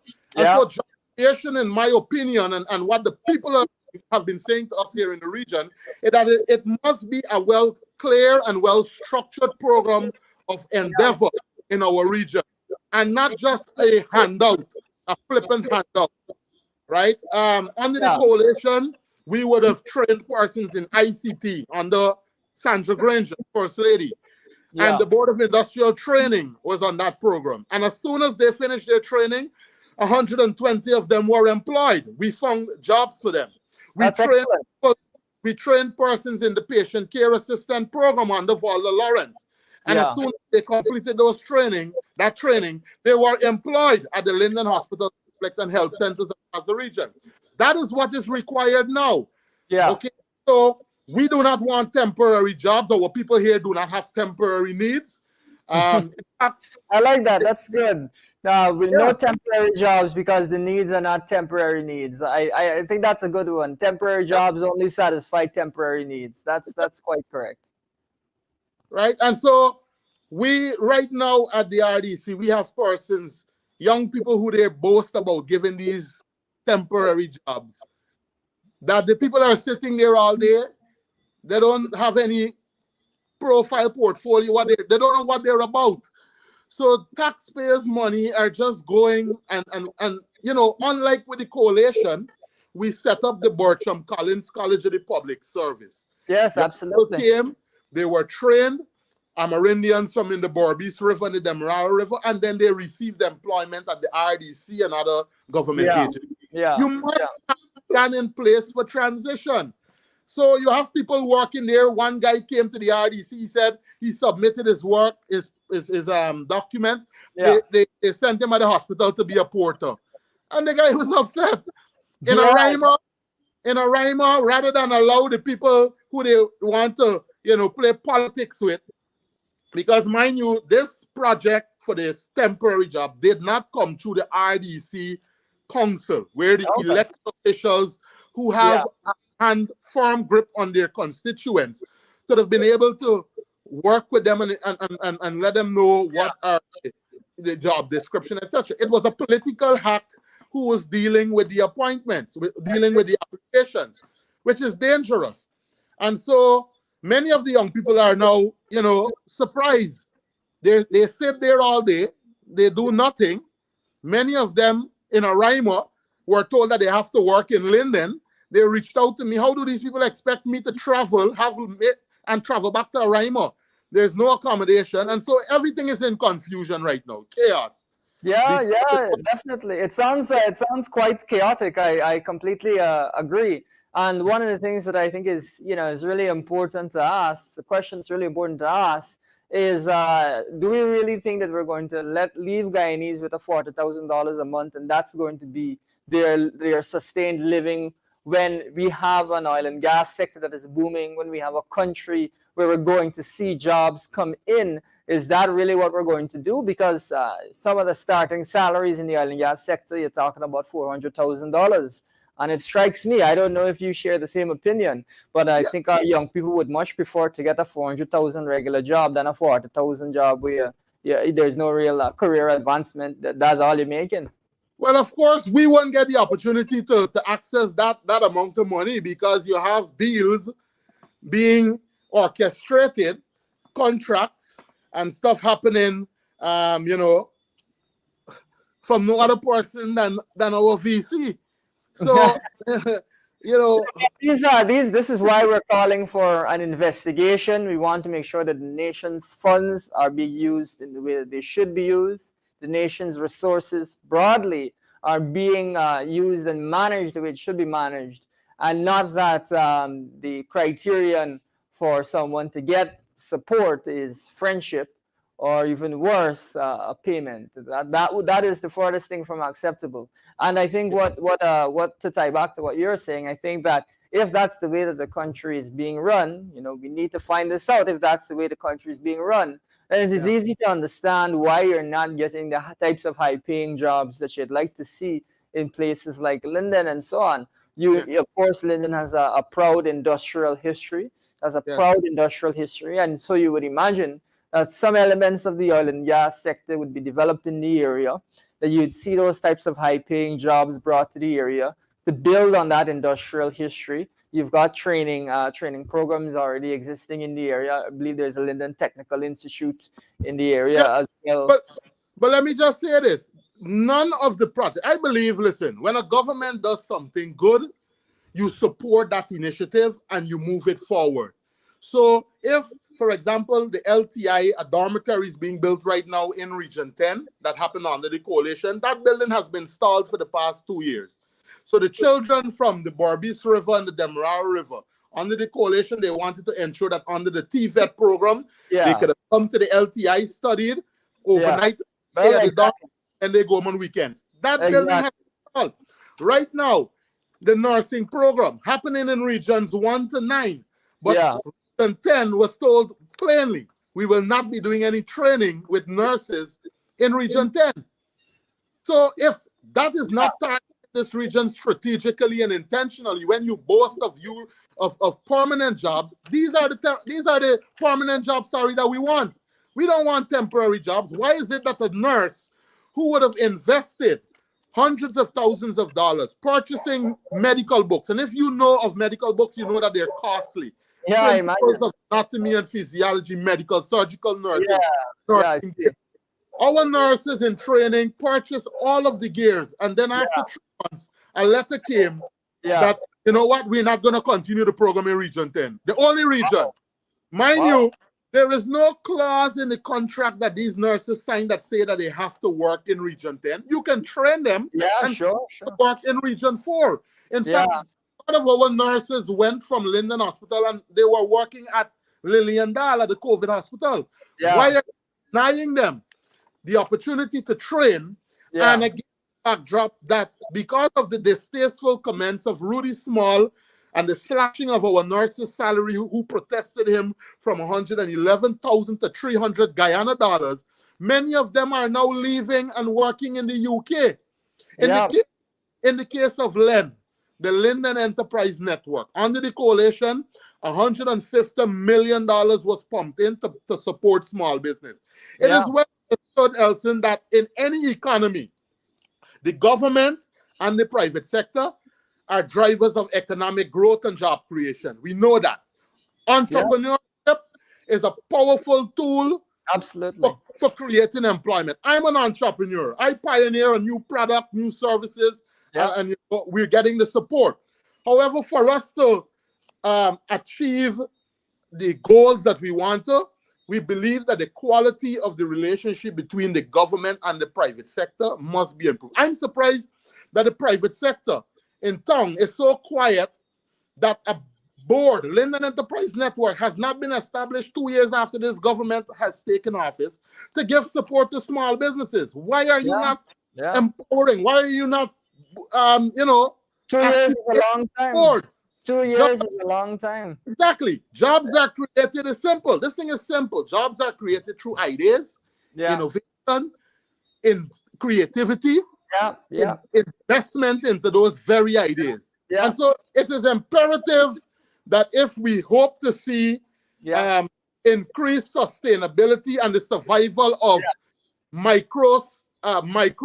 small, medium-sized businesses in this region, that an agency such as LEN, that the government needs to understand that it is critical in providing the localized business support services to these businesses that want the help.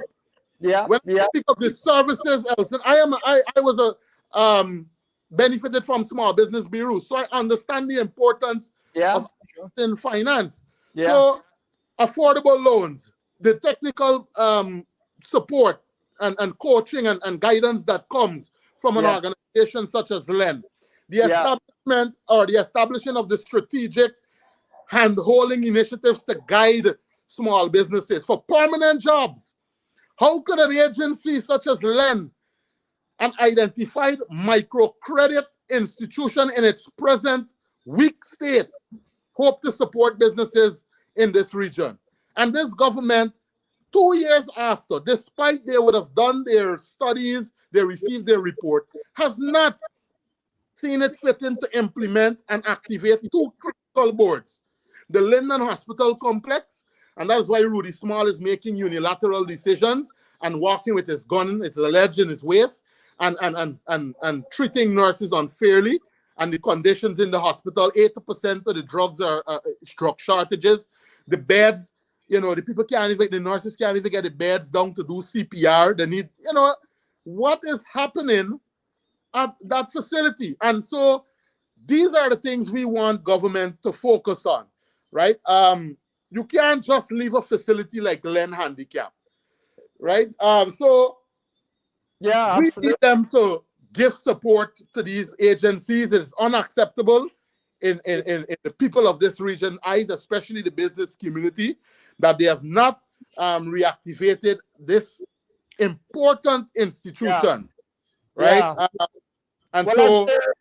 I'd say two things on the back of that. One, I think that you've mentioned quite a few incidents that, again, similar to what we're talking about with the VP, need investigations so that we can find out what's going on, and so that if there's misconduct, those engaging in it we can see change. We don't want to see those types of difficult circumstances perpetuated on our staff, whether it's healthcare, whether it's other areas. We want to see change. So that's why we're calling around the clock. We're calling for investigation. We're calling for change. We're calling for a different environment going forward, an environment that does not tolerate these types of things. The other thing I would say, and I'm sure you would agree, is it's mighty difficult to start a business if you're not going to get finance, if you're not going to get access to funds, if you're not going to get access to funds at a reasonable rate, you borrow at a reasonable rate, it's going to be very difficult to start businesses. And if it's difficult to start businesses, it's difficult to generate jobs in Linden. And if it's difficult to generate jobs in Linden, what do you have? You have a high unemployment rate, and you have a painful living situation. And all of this, let us remind our viewers, and you might want to comment on this, all of this is happening. This lack of funding for entrepreneurship, this lack of funding for Linden, all of this is happening within the context, within a time of extreme cost of living pain. Cost of living pain. This is a hard time. And what is happening is that we're seeing a reduction in the support. We're not seeing the type of growth of support to match the growth of the GDP, to match the growth of the government budget. You know, we're not seeing that that refocus on small businesses and on job creation in a place like Linden, where it is really important. So viewers, this is doubly alarming. If you know, in normal times it would have been alarming not to have Lynn be reaching the level that it's supposed to be reaching, but now it's even worse. Yeah, and Elson, let me say this: it is not that this is the talent basket for the country. Why is it that this administration has done practically nothing for the people of this region other than deliver handouts, hampers, and cash grant? Somebody turns up at the Watuka house. They said that, you know, they want feed for the chicken. Oh, get a person 250,000. There is no structure. There is no program to monitor whether this person was actually telling the truth. And when we do our investigation, because we visited West Watuka, this money is falling into the hands of cronies and friends of the administration. Now you look at, and I'm happy that former Minister Patterson would have highlighted this. When it comes to economic activity and empowering and boosting the region's profile, Region 10, as you know, and the coalition government recognize this, it is well positioned geographically to become a major center for business and finance. That is why in 2019, David Patterson ensured that the Linden to Mabura Road project is one project that he submitted, and it received a favorable response from the UK. Of interest is that in 2019, the PPP informed the UK team that the Linden to Mabura Road project was not a priority project for them and their party. And if they were successful in the upcoming elections, that they were going to cancel the project. The response then by the UK was unequivocal. If you cancel the project, we will cancel our funding. And that is how the road is now going to start, because they were not going to get the monies to take it to disguise it and siphon it off. They had to show, and thanks to David Patterson and the AP and UAFC, that there was a structure, that they had developed a program, a plan to ensure. In fact, the PPP has already removed the bridge from the budget. I see. And so it was after the UK pressured them, you're now being told that they will put the bridge back on. The studies we have report that the road and of course the new bridge across the Demerara River here at Linden would help to propel this region into becoming a real power region. And so we call on the government to ensure that in 2023, that the Mackenzie Wismar Bridge, the RDC building, and the many other projects, the synthetic track is placed back high into the budget, high on the agenda. The critical component, that Wismar Mackenzie Bridge, and if you know Linden, the traffic build-up on the morning, that infrastructure will complement the proposed work that the coalition would have pushed for under Patterson. In addition, I believe with the increased activity there, we will be able to see more cash flow coming into our region.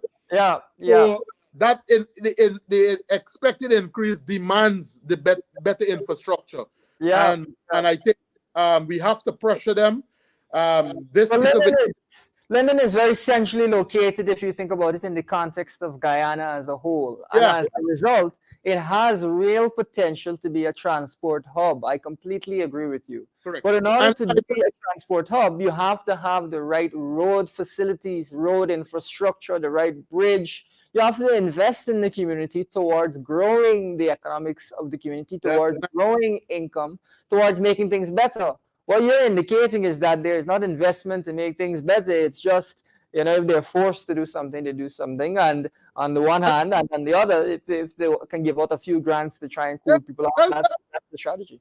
That is it. And I believe that that bridge and that road must be thankful to the coalition. It will have a powerful impact, Elson, on our region. When you're dealing with a country like Brazil that has a large money supply, and persons there who are willing to invest here in Region 10 and Guyana, Yeah, we're connected well. We're well placed to a region like Region 10 that has goods and services, for example, to sell. Our people are going to reap the benefits. Employment, they're going to get jobs. And it will be a program that will ensure that our people are taken out of poverty. We must support, and we call on the government. We know they did not want it, but both had already gone far. They couldn't turn it back. The UK pressured them, and so we're happy that we will see this project now coming to Region 10, and we're happy with that. Yeah, absolutely, absolutely. I couldn't agree more that there needs to be so much infrastructure development. You mentioned Brazil, and that is a key area where we want to expand trade. We want to expand the connection between the two countries, because that will in of itself generate jobs. That will in of itself generate revenue. You'll see people passing through Linden as they bring goods through. One of the things is, if you look at the history of some of the most prominent cities in the world, those are cities that are along major transportation routes. So that is one way that you can envision Linden really developing and growing, is through being this sort of transportation hub. And so I'm glad to see that a couple of these projects will get off the ground. I'm glad to see that they're going to be moving forward. And of course, we have to press for more of those types of projects rather than having the community be neglected. But given the allegations that surround a certain Sue coming from Vice Media, I don't know if Linden has a Sue, because apparently, or at least that's what's indicated. Apparently, you have to have a Sue to get anything done in this country. That is deeply disturbing. I don't know, does Linden has a Sue hanging around? Maybe y'all can bring in one. But that's apparently what's required. I think that the most sad thing there is when, and if you listen clearly and you read between the lines, when the VP would have said that Sue deals with the contract end of things and he deals with the government side of things, I think his response right there and then established that they are in some kind of business agreement. And even when you listen to the tape, Sue actually called him boss. So I don't know what the guy at Go Invest, what is his take on that? Yeah. What is also interesting is the ease with which Sue entered the VP's house. His posture, if you look at the video, indicates that he was expecting Sue. He knows him well. I don't believe that just anyone can just walk into the VP's home like that. Come on, unless he is familiar with them, and that is something that persons need to. Someone from abroad was asking me about what's going on with this Sue situation. What really is going on, and I indicated to them that Sue is a tenant of the VP, and the person held their head. They were they were visibly distressed when they heard that. It is interesting that Sue is making all of these allegations, and Sue is a tenant of the VP, and Sue is welcome to the VP's home. Who's comfortable. Very concerning. What is similar? No dogs didn't attack Sue or anything. No, the dogs didn't bark at all. Sue is a regular. And what of course makes the whole thing similarly worrisome is that Sue now goes on to name some specifics. Sue talks about the Amalia Falls Hydro. Sue talks about how expensive it was to get that done. Sue talks about an oil company. Sue is talking about an oil company, having interest in an oil company, and how much he had to pay for that interest. That is very, very disturbing. And so, Elson, let me say this, because the administration today, they have a tendency to distract you with the obvious while something else is happening behind the scene. And so this action to announce the timing of this commission of inquiry, I believe it's inappropriate. It's an attempt to distract the Guyanese people from all that's happening in the country, the high cost of living, the failing sugar industry with say Narain, the young people who lost their jobs across the country, extrajudicial killing, and of course the hot topic as we're discussing right now that's trending, the Sue. So in attempt, what we want them to do, in fact, is expedite the petition through the courts. Yeah. And stop trying to distract and delay and block the matter from being heard. Okay, no commission of inquiry should be given priority over the petition. I believe maybe at GCOM level, while the petition is being heard, a review of what occurred is what is needed as well. No, and not a commission of inquiry, which is merely to distract the nation, as I said, from what's happening in Guyana. Yeah, absolutely. And so I firmly believe that a review of by GCOM could highlight what occurred at the 2020 elections. I was privileged to work in the tabulation booth with Jaretta and Danielle, and it will reveal, one, where GCOM was complacent under the watch of Claudette Singh. A lot of things went wrong that we demand to be corrected. And so I believe every right-thinking Guyanese should apply the pressure for the petition to be heard, because it will determine whether the results were proper or improper. And I believe that can see the results being reversed based on the findings, like what happened, I think, when the elections had to be vitiated sometime in the past. So the issues of the voters list, we will continue to, we will let Sue, or we will let the commission of inquiry distract us. Yes, the issue of the voters list, we're saying that it needs to be addressed, as well as the voter impersonation that occurred. And so the COI will likely have challenges, I believe, because some of the same people who were aligned to GCOM, who they have before the court, once you have a matter before the court, you cannot speak of that matter at no other forum. So I don't understand. There's a real question as to whether the COI will have an impact actually on the petition itself. And that is of course really concerning, because we want a fair judicial process. Mr. Darren Adams, Regional Chairman, thank you so much for being on with us. You've really shared, I think, some very good insights, some deep insights. I myself have learned a bit about the region as well, and it is something that I think that we need to continue to speak about, because Linden has tremendous potential to be a growth engine for the country, and we need to not think about it as a place, oh, it needs help, it needs relief, but it is a place where we can have growth. It is a place where we can develop. It is a place that can help to bring the country forward, help us to diversify from the oil and gas industry as well. So thank you so much. We're deeply concerned by some of the issues you mentioned. And thank you for being with us tonight. Thank you, Elson. Thank you. All right, and we'll be glad to have you back later on. So that was Mr. Darren Adams, the Regional Chair for Region 10. He shared with you many insights, things that are concerning the way that Linden, that funding for small businesses is not being properly put forward in Linden, the way that you're actually seeing training and so on not happen in the way that it should happen to facilitate a proper workforce, to facilitate long-term, long-lasting, not temporary jobs, but sustained jobs with higher salaries.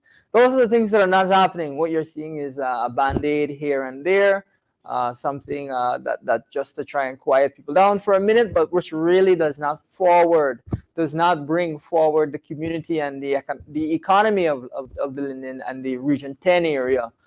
Whereas there is significant potential for that area to really perform well and be one of the shining stars of the Guyanese economy.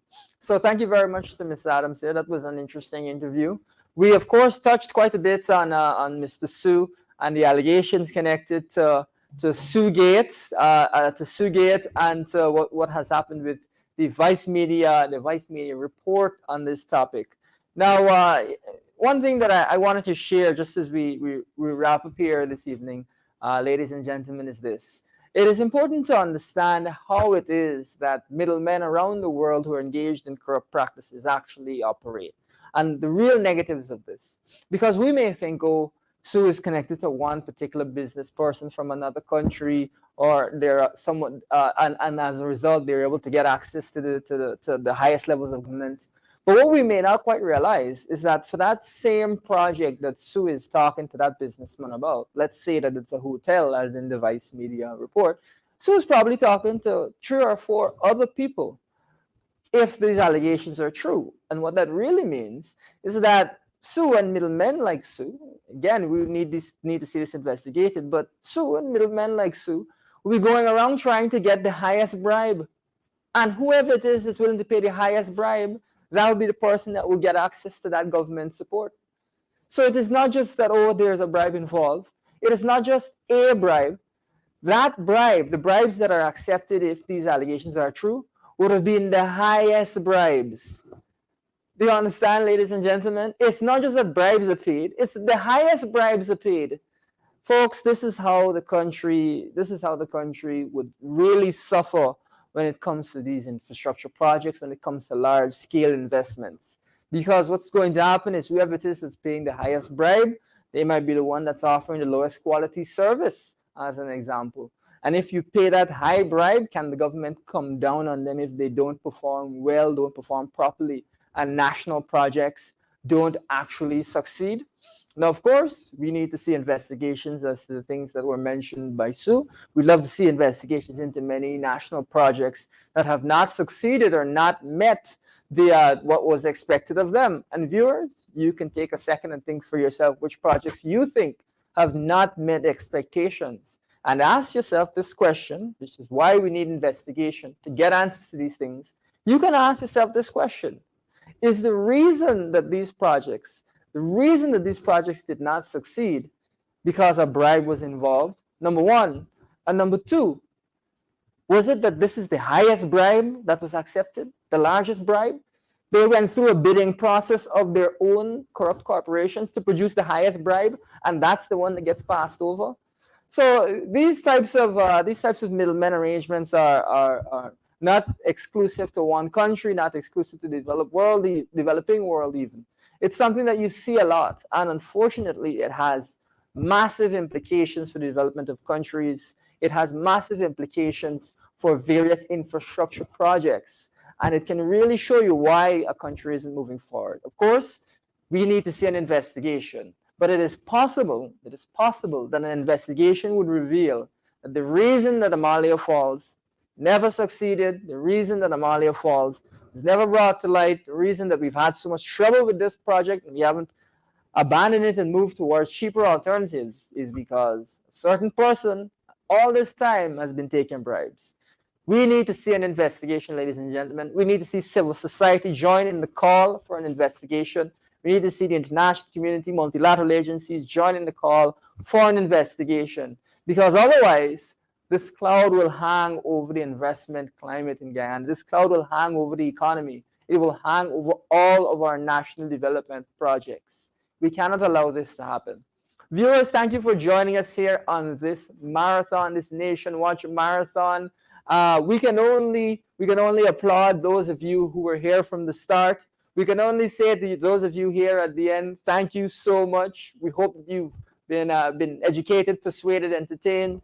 It's been as always, good to be with you here. And we will see you on Tuesday for the lowdown and on Saturday for the lowdown. So thank you, and you have a good rest of the evening.